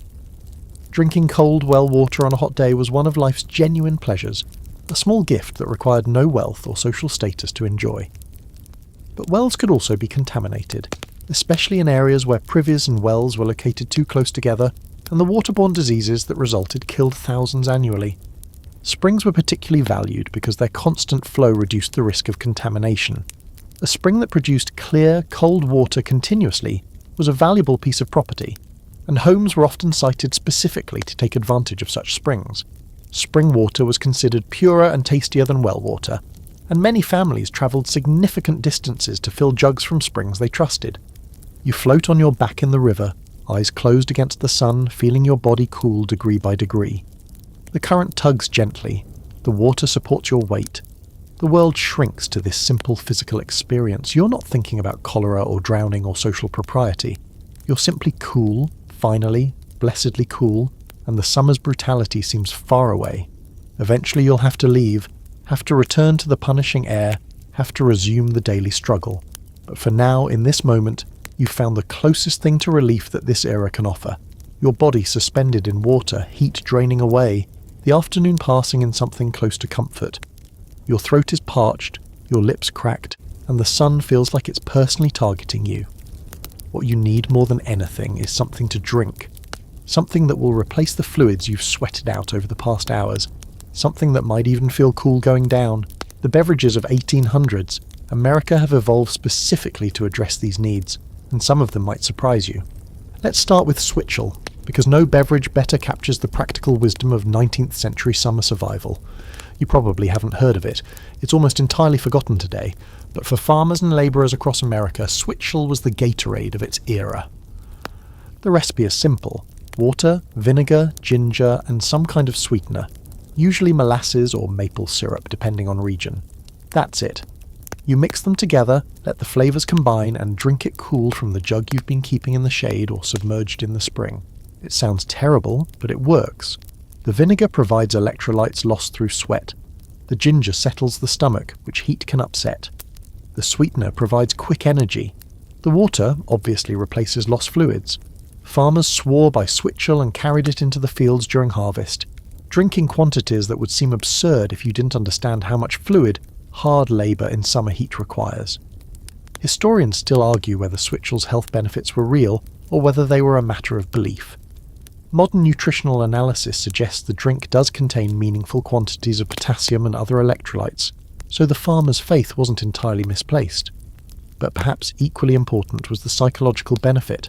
Having something to drink that you believed was helping you probably did help, through mechanisms we now understand as the placebo effect. Lemonade was the gentleman's refreshment, requiring ingredients not everyone could afford. Lemons had to be imported, sugar was expensive, and ice, if you wanted your lemonade cold, cost money. A glass of cold lemonade at a hotel or restaurant signalled that you had both taste and means. Making lemonade at home required either wealth or special occasion extravagance. The ice cream parlour emerged during this period as a distinctly American institution, a public space where people could purchase frozen treats and cold drinks in social surroundings. The technology of ice cream making required ice and salt to achieve the temperatures necessary for freezing cream, and this requirement meant ice cream was available primarily in areas served by the ice trade. City dwellers could enjoy ice cream, rural farmers generally could not. But what ice cream? The flavours available at a good parlour went far beyond the vanilla chocolate strawberry trinity familiar today. Pistachio, burnt almond, brown bread, ginger, rose, and dozens of other varieties appeared on menus. Philadelphia-style ice cream, made without eggs, competed with French-style, made with a custard base. Italian immigrants introduced water ices, and ices flavoured with fruit. The ice cream parlour was a place of genuine culinary creativity. There's a quirky piece of ice cream history worth knowing. The soda fountain developed during this era as a way to combine ice cream with carbonated water, creating what we now call an ice cream float, or, in various regional dialects, a black cow, a brown cow, or a spider. The addition of flavoured syrups created the basis for modern soda fountain culture, and the soda jerk, the skilled worker who operated the fountain's complex apparatus, became a recognisable figure in American urban life. Mint juleps appeared on southern porches. Bourbon and sugar and mint crushed together with ice, the cold metal cup sweating condensation in the humid air. The julep was a drink of leisure, sipped slowly on verandas during the long afternoon hours when productive work was impossible anyway. The elaborate ritual of julep preparation, the precise crushing of ice, the careful muddling of mint was part of its appeal, a way to occupy time and attention during the slow parts of summer days. Root beer and other herbal beverages offered non-alcoholic alternatives for those who avoided spirits. Sassafras, sarsaparilla, and various other roots and barks were boiled into teas and sometimes fermented lightly to add carbonation. These drinks were considered wholesome and healthful, appropriate for children and abstainers, and they formed the basis for the soft drink industry that would explode in the 20th century. Coffee and tea present paradoxes. Hot beverages on hot days seem counterproductive, but both were consumed year-round despite the temperature. Some argued that hot drinks actually cooled you down by inducing sweating, a theory that has some basis in physiology. Others simply couldn't give up their caffeine habits regardless of season. Iced tea, made by brewing tea and then chilling it with ice, appeared during this period and became particularly popular in the South, where it remains a regional obsession to this day. Alcohol consumption in general was remarkably high in 19th century America, and summer was no exception. Beer was drunk in enormous quantities, cider was omnipresent in regions where apples grew, and spirits appeared at all social levels. The temperance movement that would eventually produce prohibition was just gaining strength during this period, driven partly by concerns about the social damage caused by widespread drinking. But alcohol in summer presented specific dangers that some people recognized even then. Alcohol is a diuretic, meaning it increases urine production and can contribute to dehydration. Drinking heavily while working in heat compounds the risk of heat stroke, yet the immediate sensation of relaxation that alcohol provides, combined with the social role of drinking in 1800s America, kept people reaching for the bottle despite the risks. The water itself was often suspect, which drove some of the reliance on other beverages. In cities especially, the water supply could be contaminated with sewage, industrial waste, or other dangerous substances. Coffee and tea prepared with boiled water were inadvertently sterilized by the brewing process. Alcoholic beverages resisted contamination due to their alcohol content. Drinking plain water was sometimes the least safe option available, a fact that shaped beverage culture in ways we now find difficult to understand. You accept a cup of switchel from a fellow labourer, drink it down in long gulps, feel the liquid restore something that the heat had taken. It's not cold, nothing here is cold except what comes directly from the well, but it's wet and it's something other than more sweat, and right now that's enough. You wipe your mouth, hand back the cup, and return to the work at hand. The smell hits you before you see the source. Something sweet and rotten, something that was once food and has become something else entirely. In the summer kitchen, a joint of meat has turned, gone green and slick and dangerous. Your mother looks at it with the resigned expression of someone who has seen this before, many times, and knows exactly what it means. Waste, danger, and the constant battle against decay that defines summer eating in an era without refrigeration. Food preservation in the 1800s was not merely a convenience, but a matter of survival. Spoiled food didn't just mean ruined dinners, it meant illness, sometimes fatal for anyone unlucky enough to consume it. The techniques for preserving food through summer heat were sophisticated, labour-intensive, and essential knowledge for every household. Salt was the most ancient and most reliable preservative. It draws moisture from food through osmosis, creating an environment too dry for bacteria to thrive. Salted pork, ham, bacon, salt pork, was the foundation of the American protein supply, preserved through the warmer months when fresh meat couldn't be kept. The process of salting a pig involved covering the meat in thick layers of salt, storing it in barrels, and waiting weeks or months for the preservation to complete. The taste of heavily salted meat was something modern Americans would find challenging. The salt content was high enough to guarantee preservation, but also high enough to require extensive soaking and rinsing before cooking. Salt pork went into every pot of beans, every dish of greens, every stew and soup that needed protein. It was survival food, not gourmet eating, and people accepted it as such. Smoking added another layer of preservation to cured meats. The chemicals in wood smoke have antimicrobial properties, and the drying effect of smoke reduces moisture content further. A well-smoked ham could last for months at room temperature, its surface dry and dark, its interior protected from the decay that would claim fresh meat in days. Historians still argue whether early Americans understood the science behind these preservation methods or simply followed traditions that worked without knowing why. The evidence suggests mostly the latter. People knew that salting and smoking kept meat safe, but they didn't understand that they were preventing bacterial growth. When preservation failed and food spoiled, they attributed it to bad luck or insufficient salt rather than to microorganisms they couldn't see. Pickling preserved vegetables in vinegar, which creates an acidic environment hostile to most bacteria. Cucumbers, of course, became pickles, but so did beets, beans, onions, peppers, and dozens of other vegetables. The pickle barrel was a fixture of the general store, its contents sold by the piece to customers who wanted the flavour and the preservation benefits that vinegar provided. There's a quirky preservation method that deserves mention: potting. Cooked meat or fish was packed tightly into ceramic pots and covered with a layer of melted fat, lard, butter, or tallow that sealed the surface against air and contamination. The fat hardened as it cooled, creating an airtight seal that preserved the contents for weeks. Potted meats were common provisions for travellers and sailors, portable protein that didn't require ice or salt. Drying removed moisture from fruits and vegetables, making them shelf-stable for months or even years.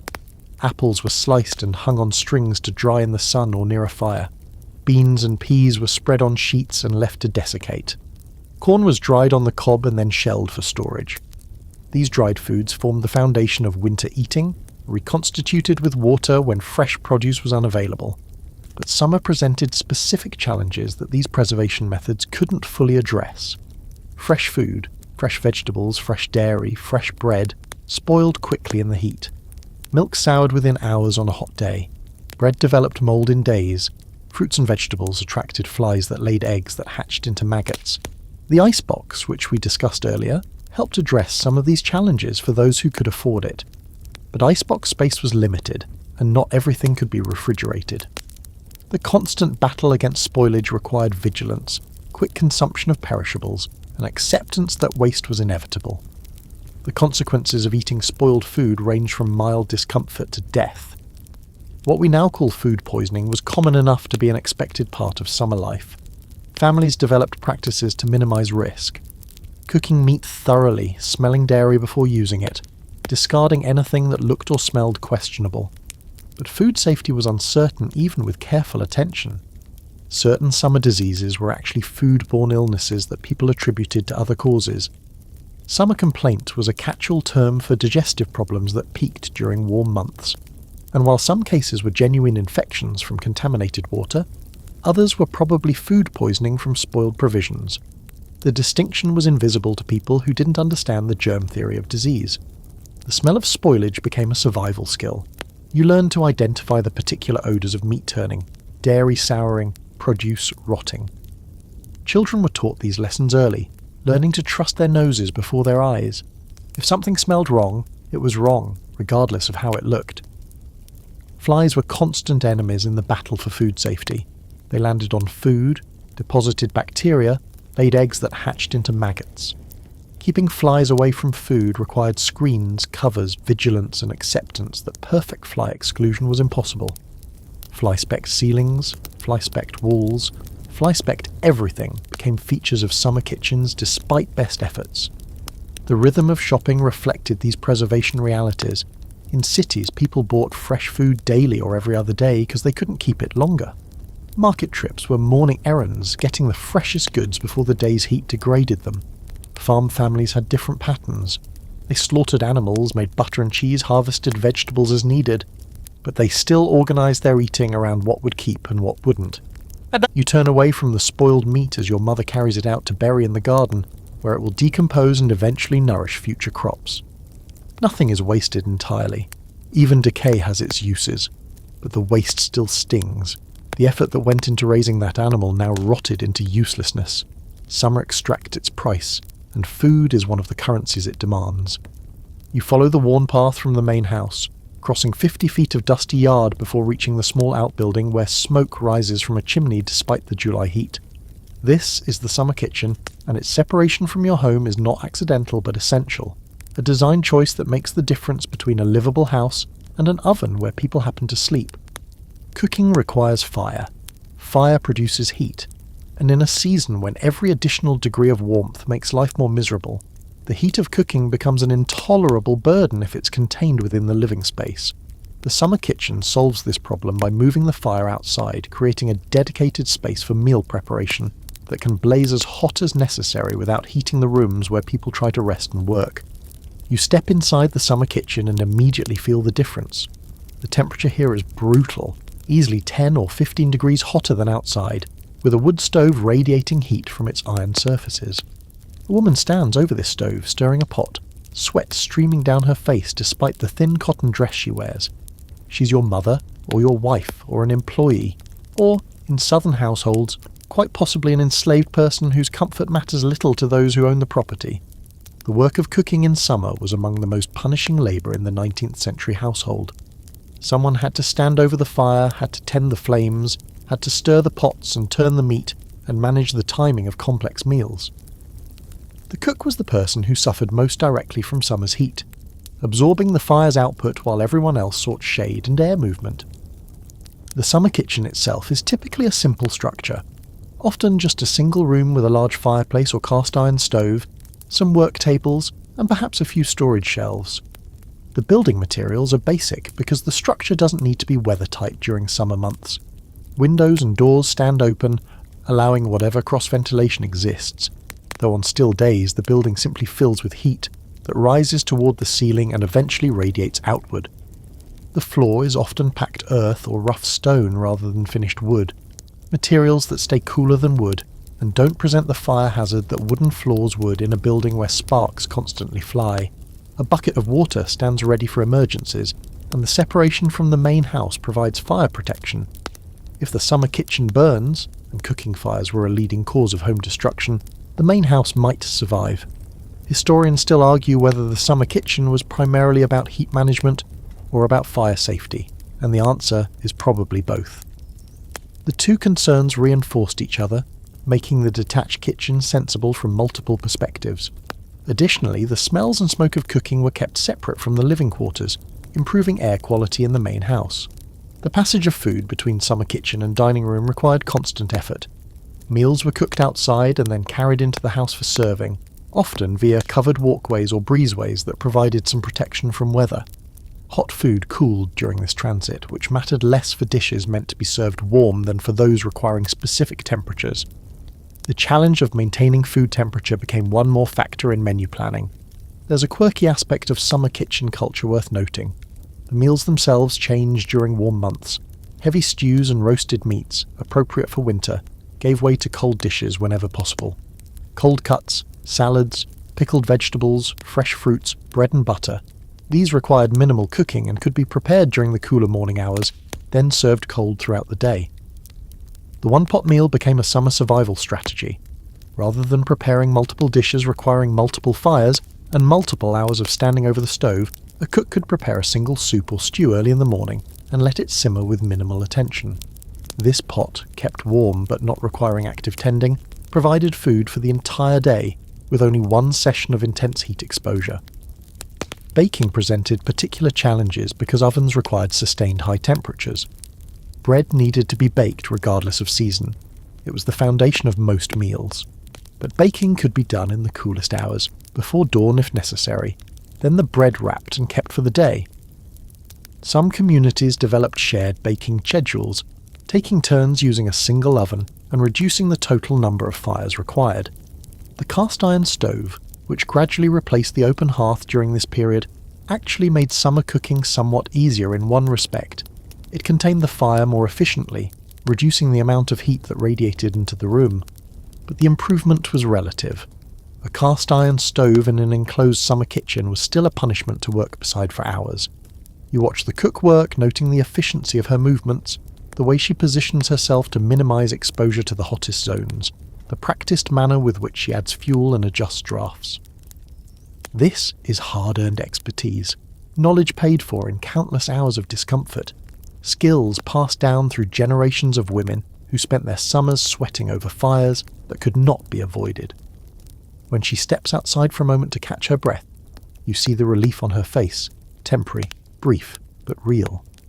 The outside air, hot though it is, feels cool compared to the furnace she just left. She takes a drink of water from the bucket kept in the shade, wipes her face with her apron, and prepares to go back inside. This is the hidden cost of every meal in summer. Someone's labour, someone's suffering, someone standing in the heat so that others can eat. The detached kitchen removes the fire from the living space, but doesn't remove the fire from existence. It still burns, still radiates, still extracts its toll from the person tending it. And that person, more often than not, was a woman, bound by expectations of gender and class to the work that summer made most brutal. You eat your supper later, grateful for the food on your plate, perhaps not thinking about the cost of its preparation. The kitchen stands dark now, cooling slowly in the evening air, waiting for tomorrow's fires, and the cook, wherever she is, finally enjoys the same relative coolness as everyone else, until dawn, when the cycle begins again. Night has fallen, but the relief you expected hasn't arrived. The air inside the house is motionless and thick, still holding the heat accumulated during the day. Your bedroom upstairs feels like the inside of a closed fist, tight, warm, inescapable. You're going to have to sleep somehow, and the strategies available to you in this era range from clever to desperate. The physics of nighttime heat are straightforward but unforgiving. Heat accumulated in walls, furniture, and air during the day releases slowly through the night. In a well-insulated house, which your house is for winter survival, that heat has nowhere to go. The very qualities that keep you warm in January trap you in July. Your first instinct is to open every window, and that helps somewhat. If there's any breeze at all, cross-ventilation allows cooler outside air to displace the warmer air inside. But on still nights, when no air moves, opening windows accomplishes little. The hot air inside simply sits there, exchanging slowly with the hot air outside, both masses at nearly the same temperature. Sleeping arrangements shift dramatically in summer. The upper floor of the house, where bedrooms typically cluster, becomes unbearable. Heat rises, and that upper story collects the hottest air in the structure. Families drag mattresses downstairs into parlours and sitting rooms where ceilings are higher and the accumulated heat less concentrated. Some sleep on the floor, finding the lower air slightly cooler than the air at bed height. The porch becomes a summer bedroom for many families. Sleeping outside under a roof that provides protection from dew and potential rain, but open to whatever breezes exist, is often more comfortable than any indoor option. Families arrange beds or pallets on wraparound porches, sleeping in a row like passengers in a train car, separated from the night air only by insect netting if they're fortunate enough to have it. Historians still argue whether sleeping outdoors was considered perfectly respectable or slightly scandalous, and the answer probably varies by region, class, and decade. In the South, porch sleeping was so common as to be unremarkable. In more formal northern settings, it might be done but not discussed with visitors. The tension between comfort and propriety played out differently in different communities. There's a quirky technique for extreme nights that sounds almost like folklore but was genuinely practiced: the wet sheet. You dampen a cotton sheet with cool water, well water, ideally, at that constant underground temperature, and sleep under it or wrap it around yourself. As the water evaporates, it carries heat away from your body, producing genuine cooling. The effect lasts until the sheet dries, at which point you wake up, wet it again, and repeat. The wet sheet technique is referenced in enough period sources to be credible as a real practice, though how widespread it was remains unclear. The obvious drawback is the dampness. Mattresses could be damaged, mildew could develop, and the sensation of sleeping in wet fabric might not suit everyone. But on the worst nights, when alternatives were limited, the wet sheet provided measurable relief. Clothing for sleep changed in summer as well. The heavy nightshirts and nightgowns appropriate for winter became instruments of torture when temperatures soared. Light cotton replaced wool, and the garments themselves became shorter and thinner. Within the privacy of bedrooms, social expectations of modesty relaxed considerably, though public discussion of sleeping attire was not quite respectable. Children often slept more practically than adults, stripped to minimal coverage or nothing at all. The conventions that restricted adult nakedness applied less stringently to children, who could run around the house in their underclothes or less without social consequence. Some children slept outdoors on the grass during heat waves, taking advantage of the cooling effect of ground contact. The timing of sleep shifted too. In winter, people went to bed early because darkness came early, and fuel for light was expensive. In summer, the long evenings allowed for extended waking hours, but the heat often made those hours uncomfortable. Many people adopted a biphasic sleep pattern, sleeping for a few hours after dinner, waking during the coolest part of the night, and then sleeping again before dawn. This segmented sleep pattern appears repeatedly in historical documents from the period, suggesting it was a common response to summer conditions. People described waking in the middle of the night, getting up to do quiet tasks, perhaps stepping outside to check on animals or simply to sit in the darkness and enjoy the relative coolness. Then, as the night deepened and temperatures dropped further, they returned to bed for a second sleep that lasted until dawn. The sounds of a summer night enter your awareness as you lie in the darkness. Insects, so many insects, create a constant drone that modern Americans sealed in their climate-controlled homes rarely experience. Tree frogs, crickets, cicadas, and unidentifiable creatures add their voices to a symphony that some find soothing and others find maddening. The noise is the soundtrack of heat, accompanying every restless attempt at sleep. A dog barks somewhere in the distance. A baby cries in a neighbouring house. Someone coughs, the sound carrying clearly through open windows. Privacy dissolves in summer, when everyone's windows are open and everyone's lives become slightly more public. You hear things you wouldn't hear in winter, conversations, arguments, the sounds of intimacy, and you pretend you haven't heard them, as your neighbours pretend about you. Morning will come eventually, and with it the blessed hours of relative coolness that make sleep possible and productive. But those hours are brief. By mid-morning the heat reasserts itself, and you're back in the cycle that defines summer. Endure the day, hope for relief at night, endure the night, and wait for another day.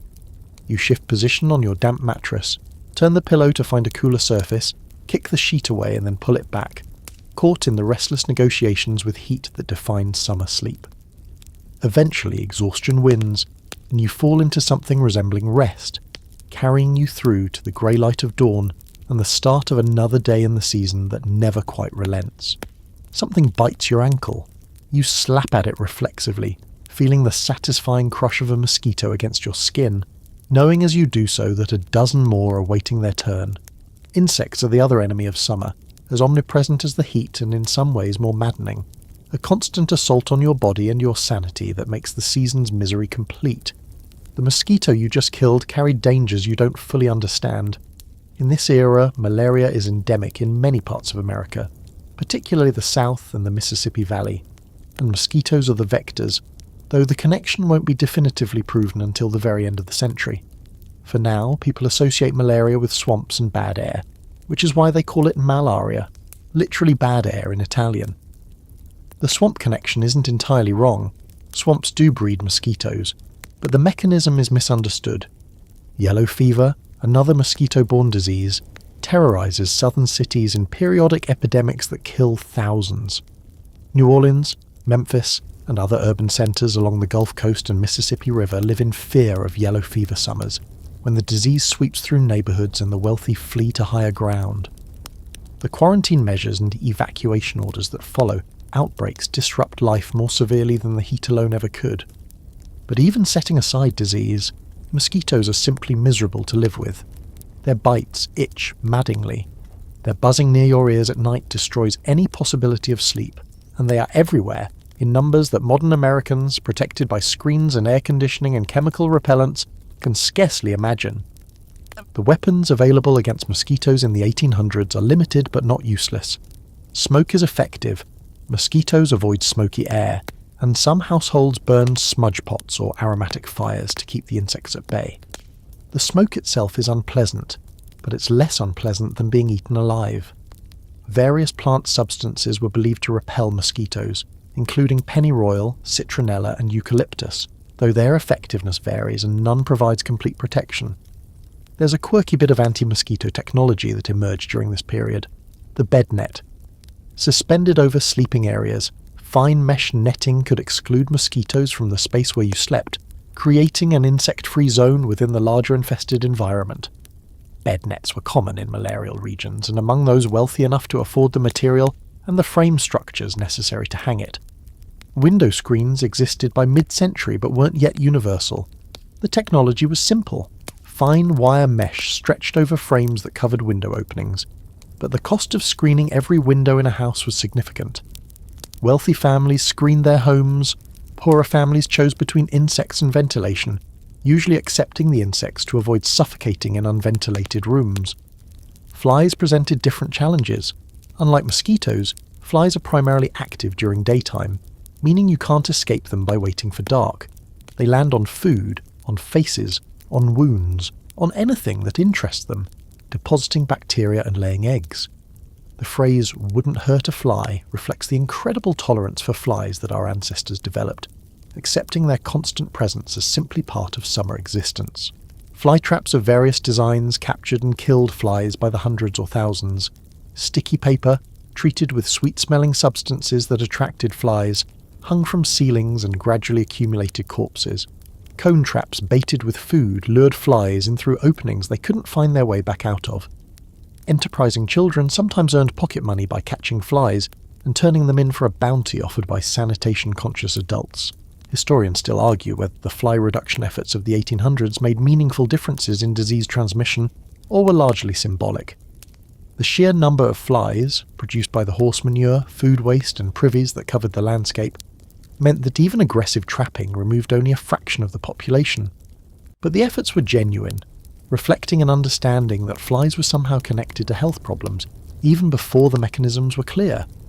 Bedbugs were yet another summer curse, thriving in the warm temperatures and hiding in mattresses, bed frames and the cracks of wooden furniture. Unlike mosquitoes and flies, bedbugs were primarily nocturnal, emerging at night to feed on sleeping humans and leaving behind itchy welts that could cover the body. Getting rid of a bedbug infestation was incredibly difficult, often requiring the dismantling of furniture, the application of various substances to cracks and crevices, and sometimes the complete replacement of infested beds.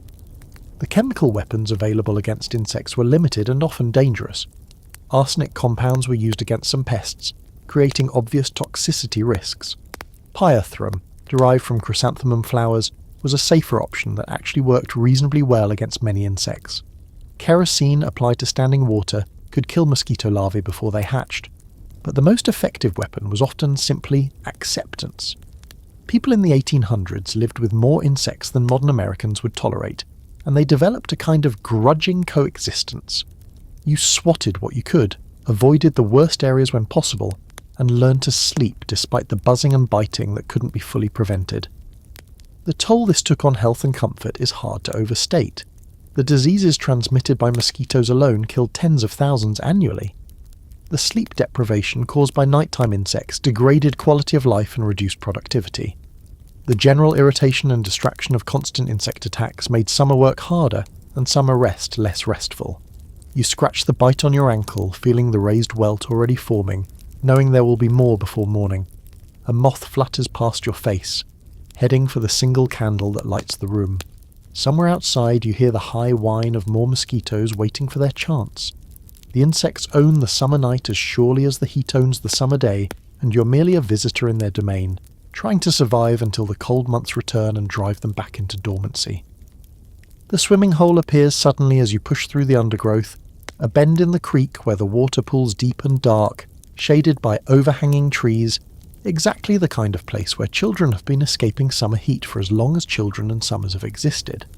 The sound of splashing and laughter reaches you before you see the swimmers, half a dozen kids ranging from barely walking to nearly adolescent, their clothes piled on the bank, their bodies brown with sun and sleek with water. Childhood in summer meant freedom in ways that modern kids rarely experience, and modern parents would find alarming. The children at this swimming hole walked here alone, probably a mile or more from any adult supervision. They'll stay until hunger or thirst or the approaching evening sends them home. No one is particularly worried about them, because this is simply what children do in summer, and the dangers, while real, are accepted as part of growing up. The work responsibilities of 19th century children would shock modern sensibilities. Even young children had chores, gathering eggs, feeding chickens, carrying water, weeding gardens. Older children did adult-level labour, ploughing fields, harvesting crops, caring for younger siblings. Summer was work season on American farms, and children's labour was essential to survival. The swimming hole existed in the gaps between chores, the reward for tasks completed, the escape that made the labour bearable. Historians still argue whether childhood in this era was essentially shorter than childhood today, with children treated as small adults from early ages, or whether it was simply differently structured, with work and play mixed in ways we no longer practice. The evidence suggests both elements were present. Children worked harder and younger than they typically do now, but they also had unsupervised time that modern children rarely experience. There's a quirky aspect of summer childhood that deserves mention, the barefoot tradition. From roughly May through September, many children, particularly in rural areas, went without shoes entirely. This wasn't poverty necessarily, though poor families certainly couldn't afford to replace shoes worn out during summer play. It was simply practical. Shoes were saved for winter and for school, while summer feet toughened against the ground and felt the grass and dirt and water directly. The dangers of this barefoot life were considerable. Cuts and punctures from stepping on sharp objects were common. Parasitic worms could enter the body through bare feet contacting contaminated soil. Hookworm was endemic in the rural south, causing chronic anemia and developmental problems in children. Snake bites, while relatively rare, happened often enough to be a genuine concern in some regions. Swimming in natural waters carried its own risks. Drowning was a leading cause of death among children, and many children, especially girls who were less likely to receive swimming instruction, couldn't swim at all. The swimming hole might hide underwater hazards, rocks, debris, sudden drop-offs, that could catch an unwary swimmer by surprise. And waterborne diseases lurked in some waters, though this danger was poorly understood. Yet children swam anyway, accepting risks that their parents also accepted as simply part of summer life. The alternative, staying inside, staying dry, staying safe, was essentially impossible. There was no inside that wasn't unbearably hot. There was no entertainment that could compete with the swimming hole. There was no supervision that could keep children under watch every moment of the long summer days. Summer games and amusements filled the hours between work and swimming.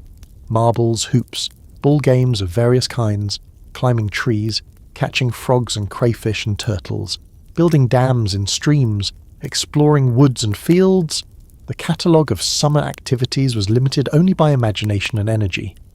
Many of these games required no equipment or equipment that could be made from natural materials, making them accessible to children of all economic circumstances. The reading culture that would eventually produce the summer reading list was just beginning to develop during this period. Literacy was increasing, books were becoming cheaper, and the long summer hours provided time for reading that the school year's demands interrupted.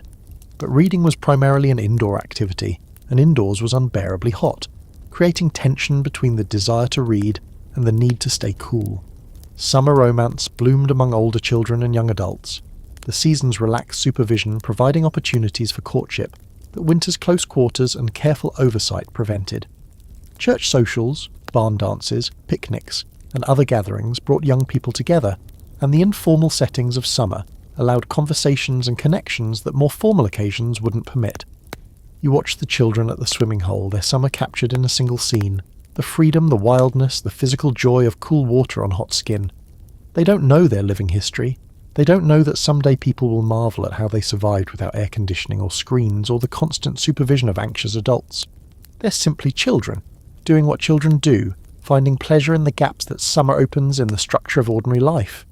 Eventually, one of the older children notices the angle of the sun and calls out that it's time to head home. The splashing subsides as small bodies emerge from the water, pale skin revealed where clothing would usually cover. Clothes are pulled onto wet bodies, an uncomfortable business that everyone accepts, and the group begins the walk back, leaving the swimming hole to the frogs and fish and the fading afternoon light. Tomorrow they'll return, or the next day, whenever chores allow and the heat becomes too much to bear. The swimming hole will wait for them, as it has waited for generations of children before them, as it will wait for generations still to come. Summer demands its escapes, and children have always been experts at finding them. The sun hasn't been up for 2 hours, and already sweat is dripping from your forehead into the furrows you're digging. Your shirt is soaked through, clinging to your back in a way that would be uncomfortable if you had any attention to spare for discomfort. But you don't. You have attention only for the work, the endless, essential, summer work that determines whether your family eats next winter. Farm life in the 1800s was structured around seasons, and summer was the season of maximum labour. The crops planted in spring needed constant attention. Weeding, watering, protection from pests. The animals needed daily care regardless of temperature, and the harvest that would begin in late summer and continue through fall required preparation, organisation, and the stockpiling of supplies and energy. You started work at dawn because that's the only sensible approach to summer farming. The early morning hours, while relatively cool, are precious, and not to be wasted on anything that could be done later. Heavy labour, ploughing, digging, hauling, happens before the sun reaches full strength. By mid-morning you're shifting to lighter tasks that can be done in shade or at slower paces. By afternoon, if the work allows, you might rest entirely, sheltering from a sun that could genuinely kill you. The animals don't care about your schedule. Cows need milking at their regular times, morning and evening, regardless of what the thermometer reads. Chickens need feeding and egg gathering. Pigs need their slop. Horses need water and attention, especially if they're going to be worked. The livestock's needs structure your day as much as the weather does.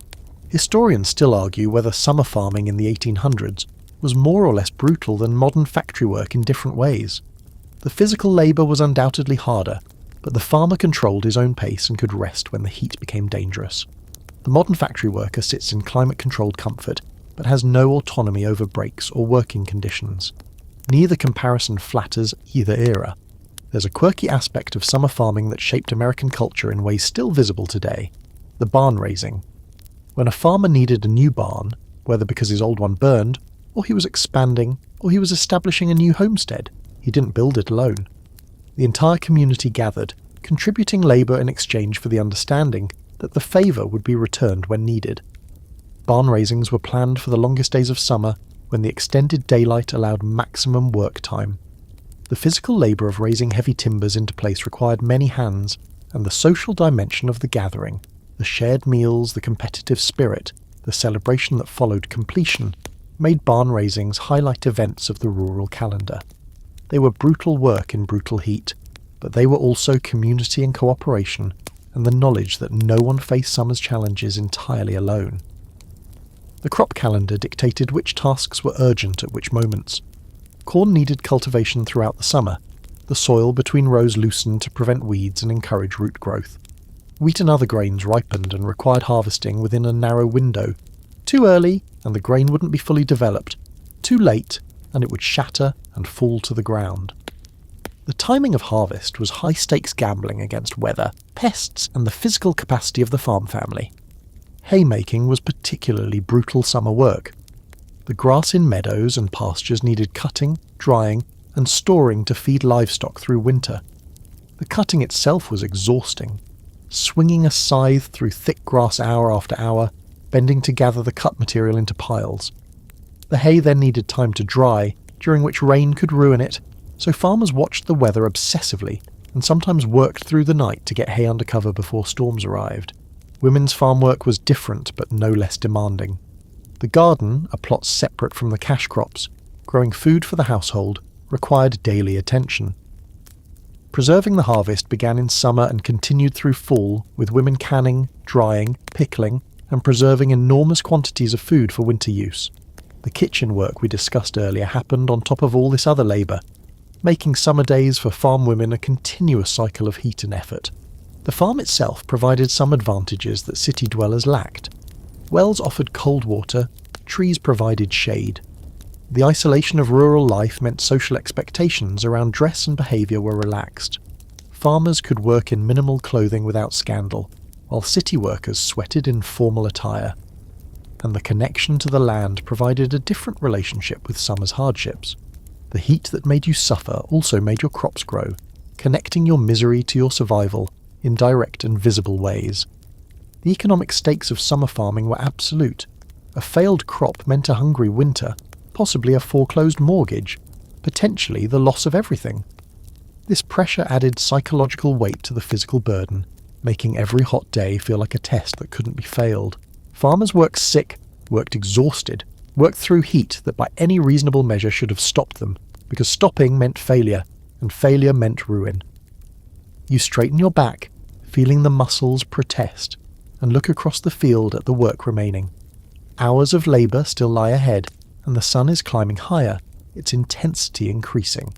You take a drink from the jug of switchel you brought to the field, remember the root cellar's coolness where you'll retreat during the worst afternoon heat, and bend again to the row.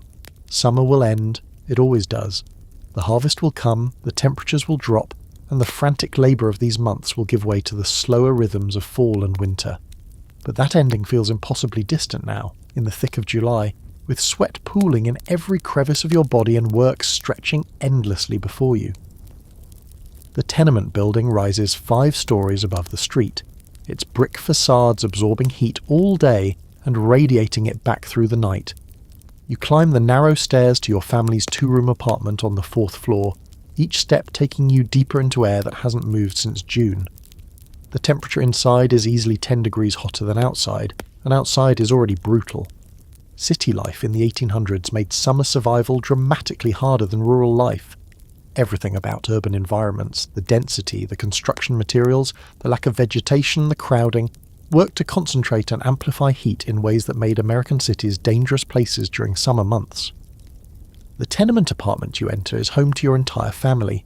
Parents, children, perhaps grandparents or boarders sharing the space to split the rent. 2 rooms serve all purposes: sleeping, eating, living, working if any family members do piecework at home. The ceilings are low, perhaps 8 feet, nothing like the soaring spaces of the southern mansions designed for heat management. The windows, 2, maybe 3 for the entire apartment, open onto air shafts or narrow alleys where no breeze ever penetrates. Ventilation in tenement buildings was catastrophically poor. Regulations requiring windows in every room didn't exist until later in the century, and even then enforcement was spotty. Interior rooms might have no windows at all, the air exchanging only with other indoor spaces, never touching the outside atmosphere. These rooms became suffocating during heat waves, their temperatures climbing steadily until they exceeded what human bodies could tolerate. Historians still argue whether urban planners and landlords understood the health consequences of poor tenement design, or simply didn't care. The evidence suggests awareness without action. Public health officials documented the dangers, reformers campaigned for better conditions, but the profits from cramming maximum tenants into minimum space outweighed humanitarian concerns. The heat island effect, though no one called it that yet, was already visible in 19th century cities. Dense construction absorbed solar energy during the day and released it at night, meaning urban temperatures remained elevated even after sunset. Paved streets and brick buildings stored heat that vegetation would have reflected. The lack of trees removed the cooling effect of shade and transpiration. Cities created their own climates, and those climates were measurably hotter than surrounding countryside. There's a quirky dimension to urban heat that shaped how cities evolved: the rooftop. Tenement residents discovered that their building's roof, while brutally hot during the day, became one of the cooler spots available at night. The roof had access to whatever breezes existed at elevation, and its open exposure to the night sky allowed heat to radiate away. Sleeping on rooftops became common during heat waves, with families hauling mattresses up narrow stairs and arranging themselves under the stars. The rooftop gatherings created their own culture and problems. Socializing happened on rooftops, romances developed, conflicts occurred. Children playing on rooftops sometimes fell, creating tragedies that were common enough to be almost routine. The lack of railings or safety features meant that every rooftop expedition carried risk. Fire escapes, required by regulations that appeared during this period, provided another sleeping venue. The iron platforms and stairs of the fire escape offered outdoor space where no yard existed, and families spread bedding on these metal structures during the worst heat. The fire escapes of New York tenements became famous in photographs and paintings, draped with laundry, occupied by people seeking air, embodying the desperate creativity of urban summer survival.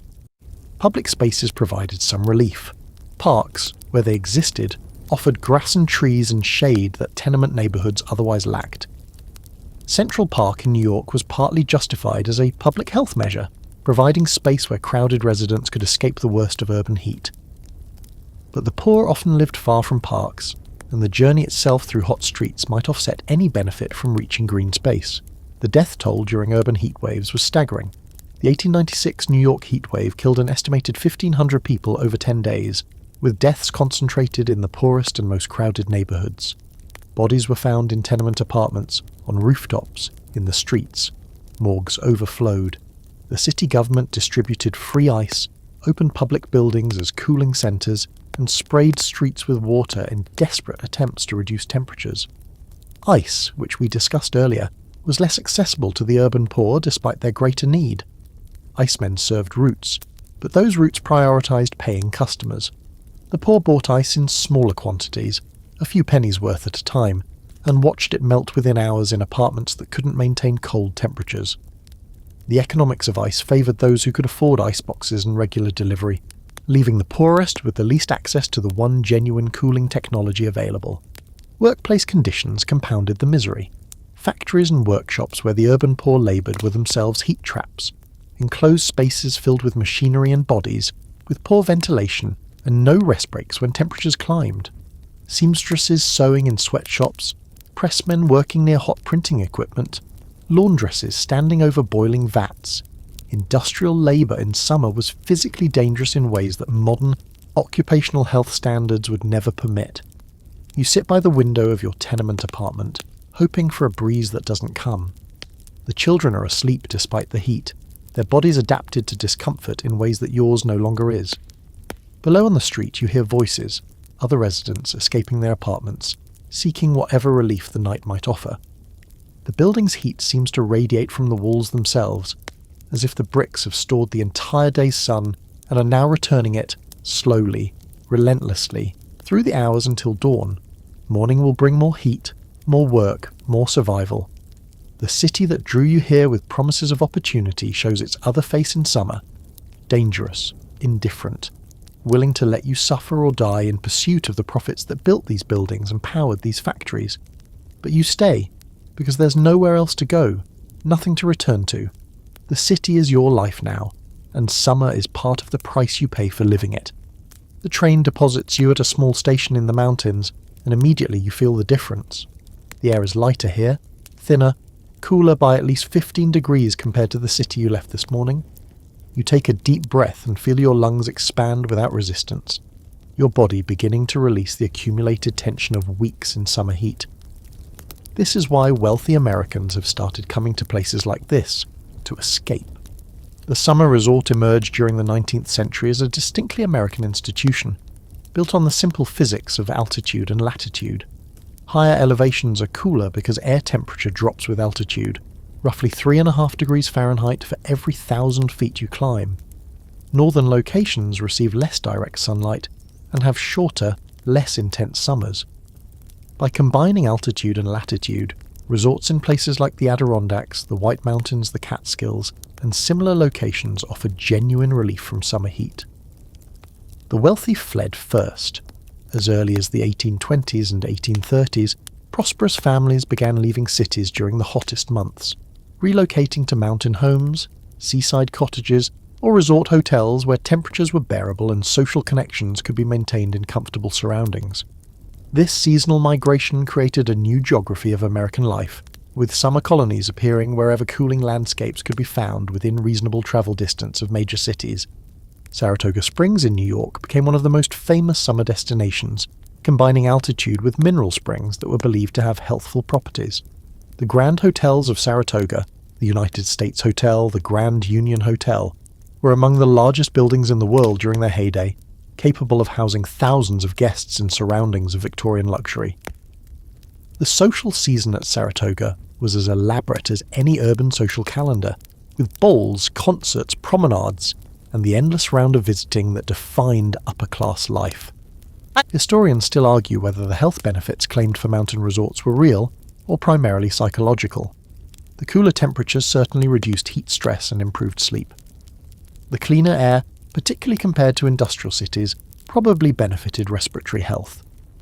But the mineral waters and special diets promoted by many resorts had questionable medical value, and the social whirl was hardly restful. What visitors gained in temperature comfort they may have lost in the exhaustion of keeping up appearances. There's a quirky aspect of resort culture that reveals the era's social anxieties, the issue of who could stay where. Many resorts explicitly excluded certain categories of guests: Jews, African Americans, Catholics, immigrants from particular countries. These exclusions were stated openly in advertising and enforced rigidly. The summer resort was a space for social display as much as physical comfort, and maintaining the right clientele was considered essential to the resort's appeal. The seaside resort developed somewhat differently from the mountain retreat. Beach culture as we know it was just emerging during this period, with resorts like Cape May, Long Branch, and eventually Atlantic City attracting visitors who wanted the cooling effects of ocean breezes and the novel pleasure of saltwater bathing. The beach vacation required different amenities than the mountain resort: changing houses for swimmers, piers and boardwalks for promenading, hotels positioned to catch sea breezes. Not everyone could flee to the mountains or the shore. The cost of travel, the time required, the need to maintain employment, all of these kept ordinary Americans in place through the summer, watching the wealthy depart while they remained behind to sweat.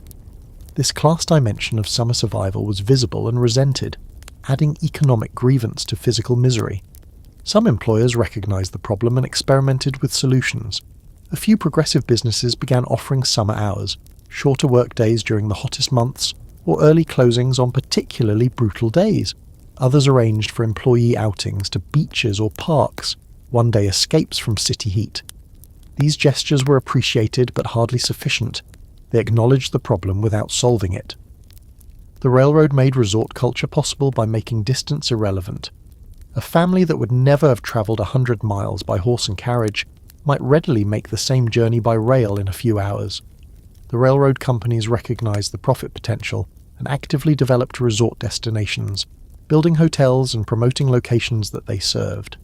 The integration of transportation and hospitality created the modern vacation industry. Summer camps for children emerged during this period as a related phenomenon.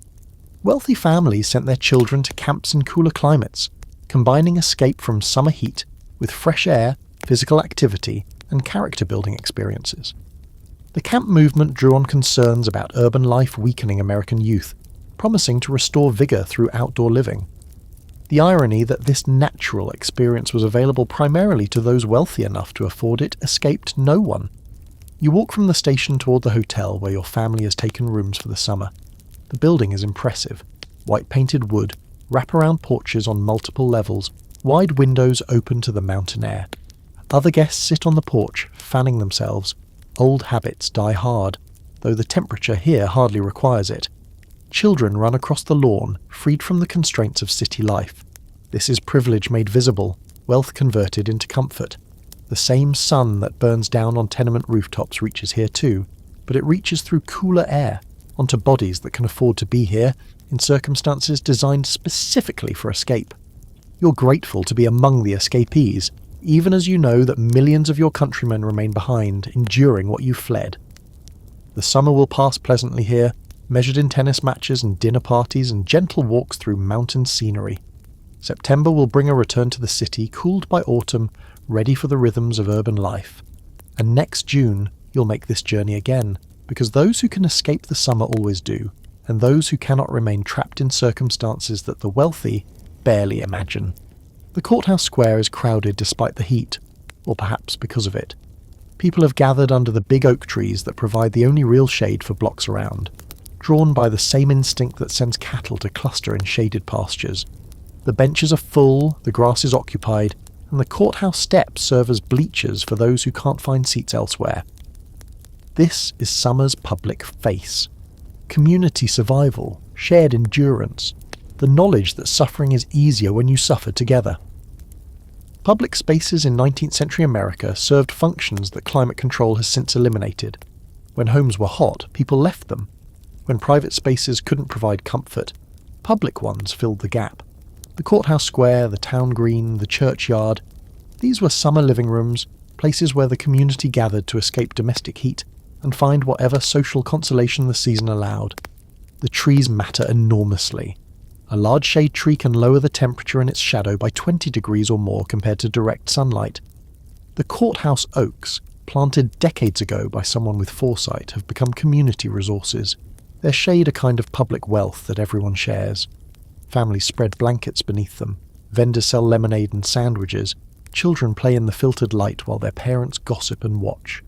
Town infrastructure evolved partly to provide public cooling. Fountains in town squares weren't merely decorative. They added moisture to the air, provided water for drinking and splashing, and created gathering points for overheated residents. Bandshells hosted evening concerts, when temperatures dropped enough to make outdoor entertainment bearable. Ice cream parlours spilled their customers onto sidewalks, creating improvised social spaces. Historians still argue whether 19th century Americans were more communal than their descendants, or whether modern technology simply made community less necessary. The evidence suggests elements of both. People genuinely valued social connection, but they also sought it partly because private comfort was unavailable. The choice between a stifling home and a crowded square wasn't really a choice. The square won by default. There's a quirky dimension to summer public life that shaped American culture: the political stump speech. Summer was campaign season, when candidates could count on crowds gathered outdoors, when long evenings allowed for extended oratory, when the agricultural calendar meant farmers had brief windows of time between tasks. Political rallies happened in town squares and courthouse yards, taking advantage of the same shade trees and gathering instincts that drove everyday socializing. The famous Lincoln-Douglas debates of 1858 happened during summer and early fall, drawing enormous crowds who stood for hours in heat and sun to witness political combat. The crowds weren't merely spectators, they were participants, cheering and jeering, sometimes drowning out the speakers. The physicality of 19th century politics, the direct contact between candidates and voters, depended on summer's ability to bring people together outdoors. Churches adapted to summer conditions with varying success. Worship services in unair-conditioned buildings could be miserable, with congregations fanning furiously while ministers sweated through sermons. Some churches moved services to evening hours during the hottest weeks, or held them outdoors when possible. The camp meeting, a multi-day outdoor religious gathering, was particularly suited to summer, combining spiritual revival with the practical benefit of outdoor space. The evening promenade became a ritual in many communities. As the sun set and temperatures dropped slightly, people emerged from wherever they'd sheltered through the afternoon and walked through town, seeing and being seen, exchanging greetings, stopping to chat. The walk itself served no practical purpose except social connection and the pleasure of moving through cooling air. It was leisure made possible by darkness, community made visible by presence. Porches, which we've discussed as architectural features, were also public spaces in a sense. A family sitting on their porch was available for conversation with anyone who passed, and passing required only walking down the street. The porch society of small-town America was famous, neighbours knowing everyone's business, watching everyone's comings and goings, maintaining social surveillance that was sometimes oppressive but also provided community cohesion. Water became a gathering point wherever it existed. Town pumps, public wells, horse troughs, all attracted people who needed water, but also people who wanted company. The ritual of drawing water became social as much as practical, an excuse to stand in the relative coolness near water and exchange news with whoever else appeared. Summer thunderstorms, when they came, became community events too. The drama of approaching storms, the darkening sky, the rising wind, the first cool gusts that preceded the rain, drew everyone outside to watch and hope. Rain breaking a heat wave could feel like deliverance, and communities responded with something like collective celebration. Children danced in the rain while adults stood on porches, feeling the temperature drop, breathing air that for the first time in days felt fresh. You find a spot under the courthouse oak, joining the crowd that has gathered for no particular purpose except escape and company. An old man talks about weather patterns he remembers from 60 years ago. A young mother keeps watch on children who have found a mud puddle to explore. A group of men discusses politics in voices loud enough to advertise their opinions. This is summer life. Public and communal. Survival achieved through sharing what cannot be escaped alone. The afternoon stretches toward evening. The shade shifts as the sun moves. People come and go, the crowd's composition changing without the crowd itself dissolving. There's nowhere else to be, nothing else to do, no alternative that offers more comfort. So you stay, part of the gathering, part of the community, enduring together what no one could endure alone. The doctor arrives with his black bag and his serious expression, and immediately the household shifts into crisis mode. Someone is sick, seriously sick, with what people are calling summer fever, or the bilious complaint, or any of a dozen other names for the seasonal illnesses that spike when temperatures climb. Medical understanding in the 1800s was limited, often wrong, but the diseases were real, and they killed. Summer sickness came in many forms, most of them poorly understood by contemporary medicine. Malaria, which we mentioned earlier, was endemic in many regions, its periodic fevers and chills affecting millions annually. Typhoid fever, transmitted through contaminated water, spiked during warm months when water sources were most likely to be polluted. Cholera, when it appeared in epidemic waves, struck hardest in summer, killing quickly and terrifyingly. Dysentery, severe bloody diarrhea caused by various pathogens, was called summer complaint, and was particularly dangerous to children. The combination of fluid loss and summer heat could kill infants within days. Mothers dreaded the symptoms, knowing that there was little effective treatment, and that survival depended largely on luck and constitution. The germ theory of disease hadn't yet achieved widespread acceptance during much of this period. Most physicians believed that diseases arose from miasmas, bad air produced by rotting organic matter, swamps, and other sources of foul odours. This theory had some practical value. It led people to avoid swamps, which did breed disease-carrying mosquitoes, and to improve sanitation, which did reduce waterborne illness. But it also led to useless interventions and missed the actual mechanisms of transmission. Historians still argue whether miasma theory was a reasonable hypothesis, given available evidence, or whether it persisted despite contrary evidence, because it matched cultural prejudices. The truth probably involves both. Miasma theory explained observations in ways that made sense before microscopes revealed bacteria and parasites, but it also conveniently blamed disease on the poor conditions where poor people lived, rather than on the economic systems that created those conditions. There's a quirky medical belief of the era worth examining: the idea that summer heat itself caused disease independently of any pathogen. Heat prostration was understood as a real and dangerous condition, which it is, but some physicians extended this to believe that high temperatures created diseases within the body, that the heat itself bred illness, rather than simply weakening resistance to pathogens. This misconception led to some treatments that were at best useless, and at worst harmful. The treatments available for summer diseases ranged from questionable to dangerous.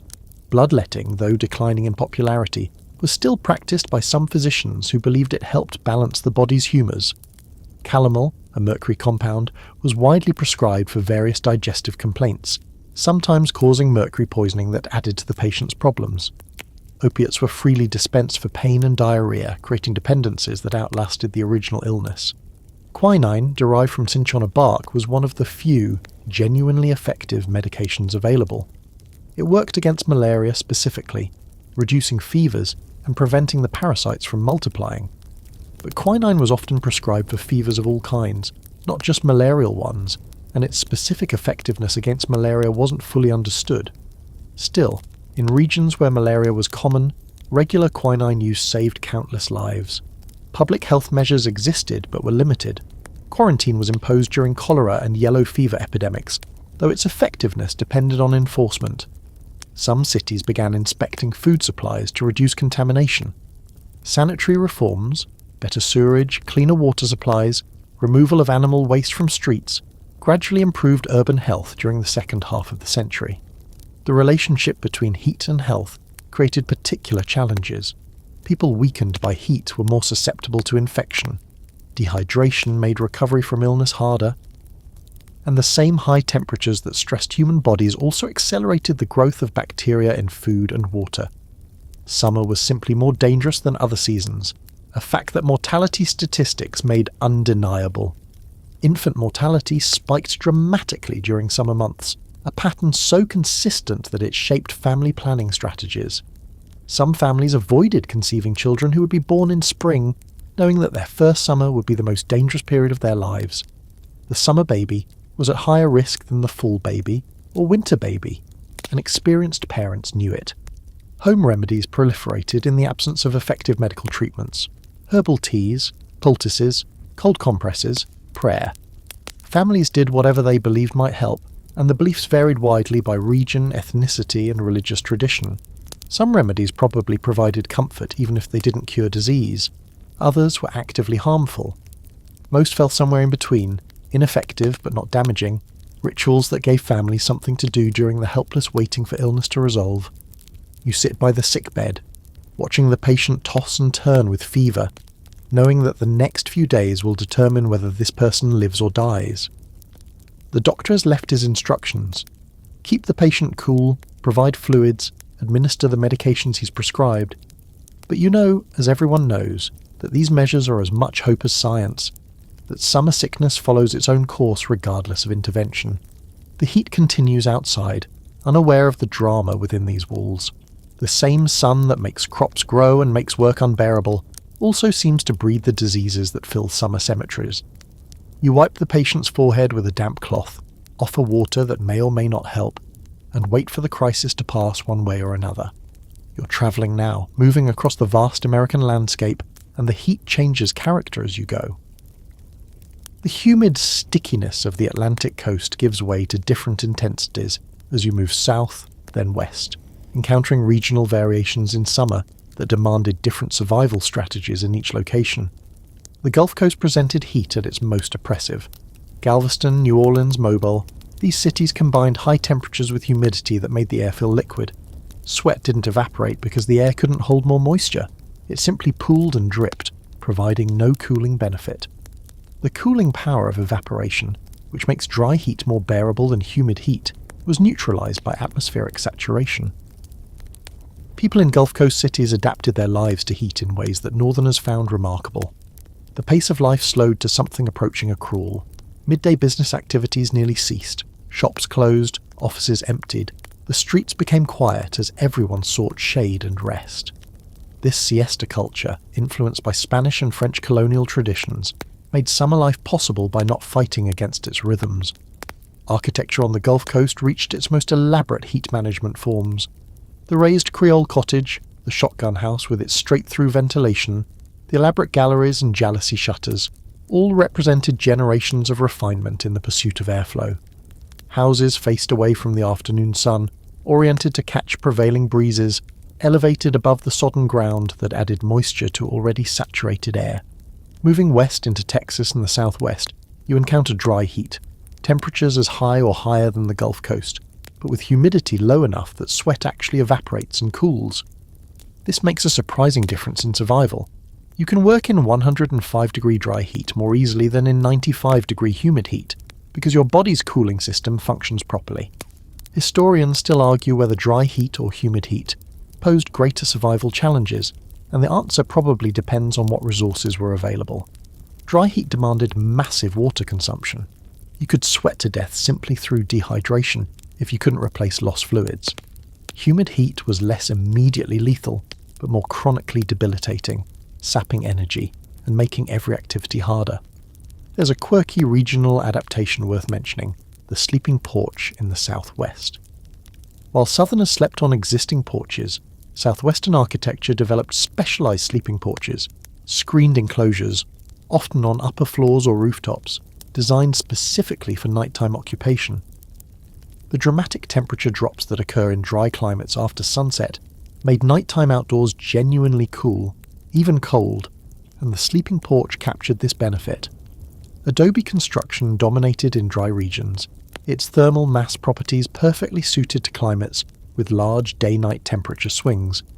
The thick earthen walls stayed cool through the day, releasing stored heat at night when the outside had cooled, creating a natural cycle that made interior temperatures remarkably stable.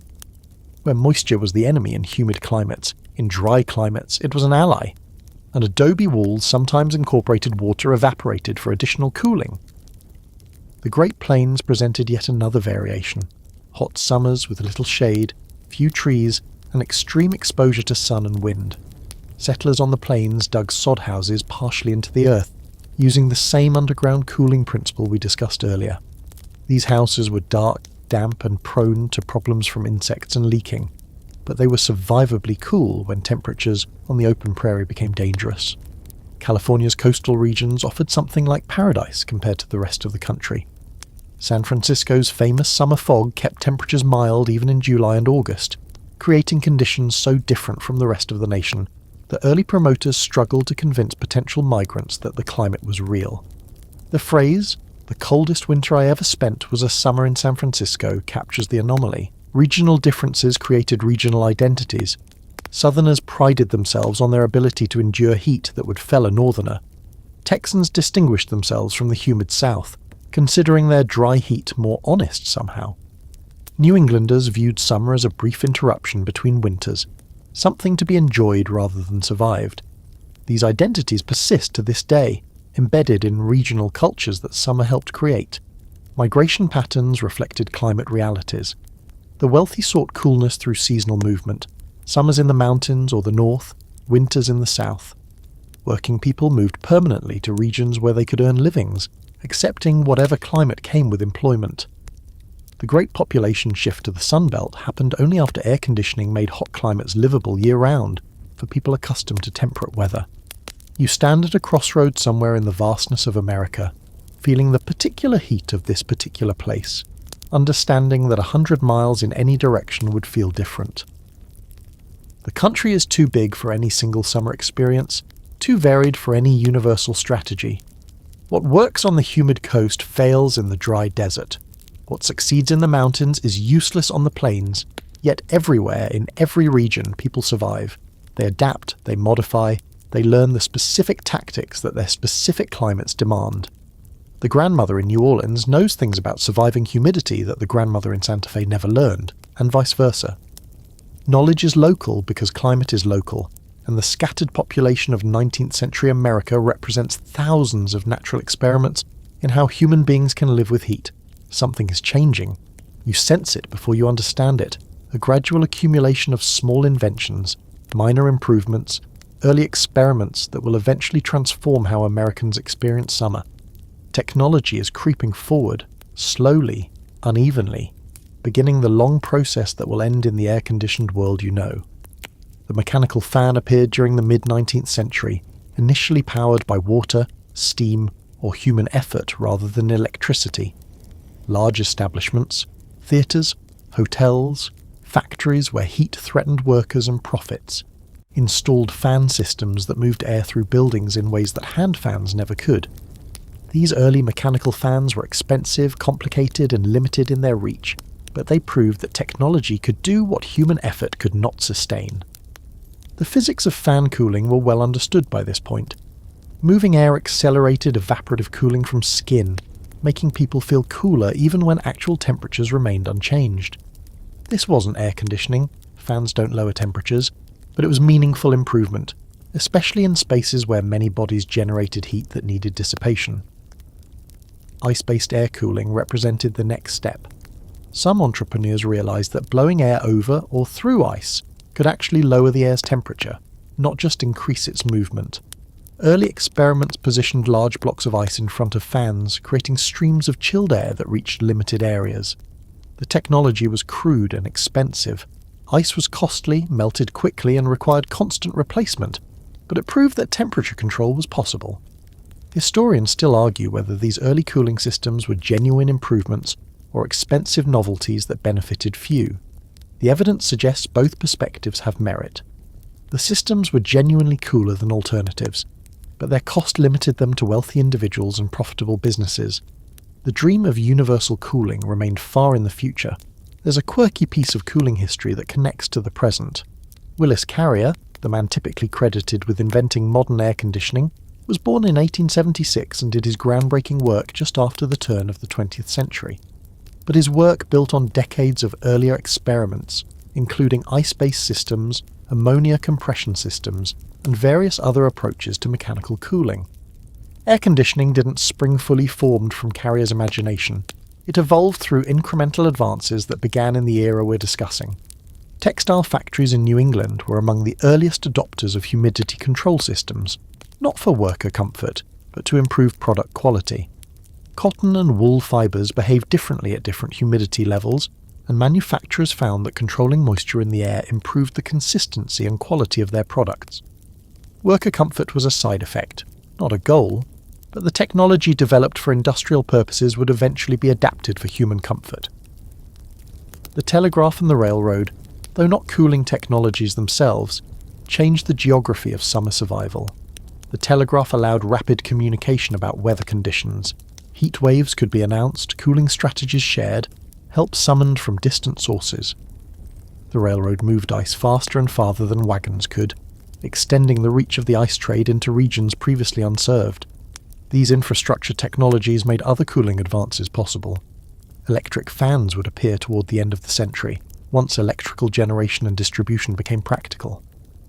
The Schuyler Wheeler fan, patented in 1882, was among the first portable electric fans, and similar devices quickly proliferated once electricity became available. The electric fan was cheaper to operate than mechanical alternatives, required no ice or water or steam, and could be scaled down to individual-sized units. It democratized air movement in ways previous technologies could not. The department store emerged as an unexpected driver of cooling innovation. Merchants realized that comfortable shopping environments attracted customers who would spend more time and more money than they would in sweltering shops. Department stores invested in ventilation systems, ice-based cooling, and eventually early air conditioning precisely because comfortable customers were profitable customers. Commerce drove technological adoption in ways that pure humanitarian concern never would. Urban planning began to incorporate heat considerations, though progress was slow. Some cities required new buildings to provide minimum ventilation standards. Park systems expanded, creating green spaces that could lower local temperatures and provide refuges from brick and stone heat islands. The connection between urban design and public health became clearer as reformers documented the deaths that summer heat caused in poorly planned neighborhoods. You stand in front of a large department store feeling the cool air that escapes through the open doors. Inside, fans turn slowly, moving air that's been chilled by some system you don't fully understand. It's not quite the air conditioning of your own time. It's less consistent, less controlled, still mixed with outdoor air. But it's different, better, a glimpse of a future where summer might be genuinely tamed. The workers installing these systems, the inventors designing them, the investors funding them, none of them know exactly what they're building toward. They're solving immediate problems, seeking immediate profits, responding to immediate discomforts. The world they're creating, where human beings can control their thermal environments completely, where summer becomes a choice rather than an ordeal, that world exists in their efforts, implicit but not yet realized. The body endures what the body must endure. But the mind has its own survival strategies, its own ways of making unbearable circumstances bearable. The psychology of summer survival in the 1800s deserves attention because physical adaptations alone couldn't account for how people managed to live, and even thrive, in conditions that would send modern Americans to emergency rooms. Acceptance was the foundation of psychological survival. You couldn't change the temperature. You couldn't make the humidity drop. You couldn't skip forward to September or backward to May. The heat simply was, and fighting against it mentally only added frustration to discomfort. 19th century Americans learned to accept summer as they accepted other unchangeable circumstances: death, disease, crop failures, the limitations of human existence. This acceptance wasn't resignation or despair. It was practical wisdom, the recognition that emotional resistance consumes energy better used for physical survival. You didn't complain about the heat because complaining accomplished nothing and marked you as weak or foolish. You did what needed doing, rested when you could, and waited for the season to pass. This stoicism appears repeatedly in diaries and letters from the era, not as philosophy but as simple common sense. Historians still argue whether 19th century Americans were genuinely more stoic than their descendants, or whether they simply expressed distress differently. The evidence is ambiguous. People certainly complained less in writing, but this might reflect conventions about what was appropriate to record rather than what was actually felt. The inner experience of our ancestors remains partially inaccessible. There's a quirky psychological dimension to heat survival that anthropologists have documented across cultures. Heat affects decision-making and social behaviour. People become more irritable, more prone to conflict, less able to concentrate on complex tasks. The phrase "long hot summer" became associated with urban unrest precisely because heat genuinely affects human psychology. 19th century Americans noticed these effects even without modern psychological research to explain them. Community bonds provided psychological support that complemented physical coping strategies. The shared nature of summer suffering — everyone was hot, everyone struggled, everyone understood — created solidarity that helped individuals persist. You weren't alone in your misery. The entire community was miserable together. This shared experience made individual suffering more bearable, just as shared joy makes individual happiness more intense. The rhythm of summer, the early morning productivity, the midday rest, the evening recovery, provided structure that made each day manageable. You didn't have to endure 16 continuous hours of consciousness in the heat. You could break the day into segments, with the worst segments devoted to rest or minimal activity. This structure transformed an impossible endurance challenge into a series of manageable intervals. Anticipation of relief sustained people through the worst moments. Even in the depths of August, you knew that September was coming, that the fever of summer would break as it always did, that cooler days lay ahead. This certain knowledge that suffering was temporary, unlike the suffering of chronic illness or permanent loss, made endurance possible. You could bear what you knew would end. Children adapted more easily than adults, partly because they knew no alternative. A child who had never experienced air conditioning couldn't miss it. The heat was simply how summer felt, unremarkable, because it was universal. Adults who had experienced particularly cool summers, or who remembered winters with excessive fondness, had reference points that could make current conditions seem worse by comparison. Ignorance, in this limited sense, was bliss. Religious faith provided psychological support for many. The belief that suffering had meaning, was perhaps even divinely intended, helped some people accept what they couldn't change. Sermons about endurance, about carrying burdens, about the brevity of earthly discomfort compared to eternal reward. These frameworks helped believers make sense of and tolerate their circumstances. Whether the beliefs were true or not, they were psychologically functional. The annual return of summer built familiarity that reduced anxiety. You had survived every previous summer of your life. You would probably survive this one too. The body remembered previous adaptations, and the mind remembered that those adaptations had worked. Experience accumulated into confidence, and confidence made each successive summer slightly less daunting. You sit in the shade of the courthouse oak watching the crowd that has gathered as it does every summer, and you feel the community's collective calm. No one is panicking. No one is treating the heat as a crisis. Everyone is simply living through it, as their parents did and their grandparents did, as their children will do. The psychological burden is shared so widely that no individual has to carry much of it alone. The season will turn. It always does. The nights will grow longer, the air will grow crisper, and one morning you'll wake to discover that summer has ended without announcement, replaced by the gentle decline of autumn. Until then, you'll manage. You'll accept what you cannot change and change what you can. You'll draw on the psychological resources that your culture has developed over generations, and you'll survive as humans always have, because survival is what humans do. The evening softens everything. The sun, which has punished you all day, now slides toward the horizon, its light turning golden, then orange, then pink, in ways that almost justify the brutality of the preceding hours. You're sitting on a porch, perhaps your own porch, perhaps a neighbour's, perhaps the porch of the general store in town, and for the first time since morning, you can breathe without feeling the air resist. This is the magic hour of summer days, when temperature and light and mood align to create something like grace. The work is done, or at least set aside. The worst heat has passed. The evening stretches ahead with its promise of gradual cooling, its invitation to slow down, its permission to simply exist without effort or agenda. You look around at the familiar landscape, The dusty road, the weathered buildings, the trees heavy with midsummer growth, and you feel the accumulation of survival. Another day behind you. Another day managed through the strategies you've learned from parents and grandparents, from neighbours and common sense, from the long experimental history of human beings coping with conditions they couldn't control. The night sounds begin.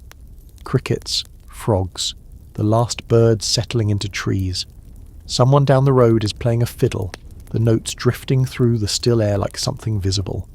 Children's voices rise and fall in games whose rules only they understand.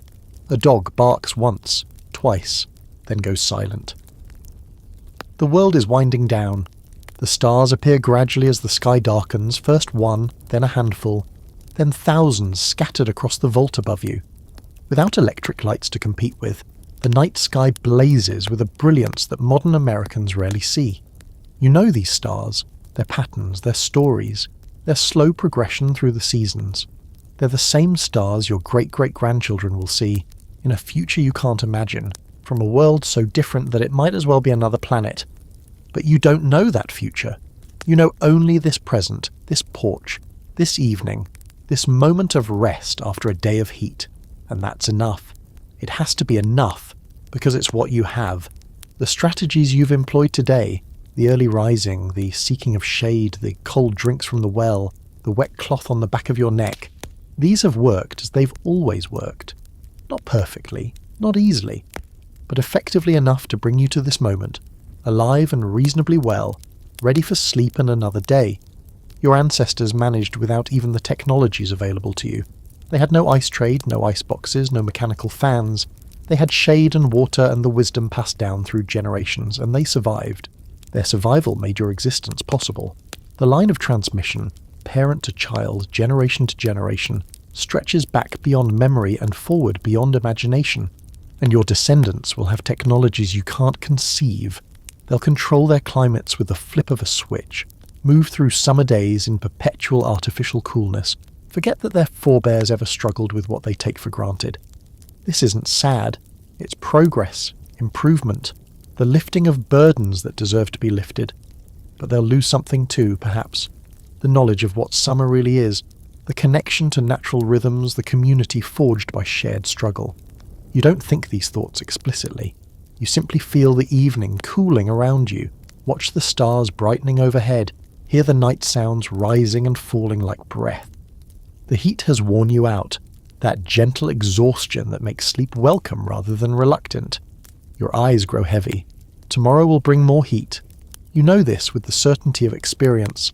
The sun will rise and the temperature will climb, and you'll do what you've always done to get through it. But tomorrow is tomorrow, tonight is tonight. And tonight, finally, the air is kind. The porch chair rocks gently beneath you. The fiddle music has stopped. The children have been called inside. The world has reached that still point where day becomes night, where motion yields to rest, where the constant effort of survival pauses for a few hours of peace. Close your eyes. Let the sounds wash over you. Feel the night air, finally cool enough to comfort rather than oppress. Remember that your body knows how to rest, how to repair, how to gather strength for whatever comes next. And perhaps, as sleep approaches, carry with you this thought, that human beings have always found ways to survive, have always adapted to whatever circumstances they faced, have always passed their hard-won wisdom to the generations that followed.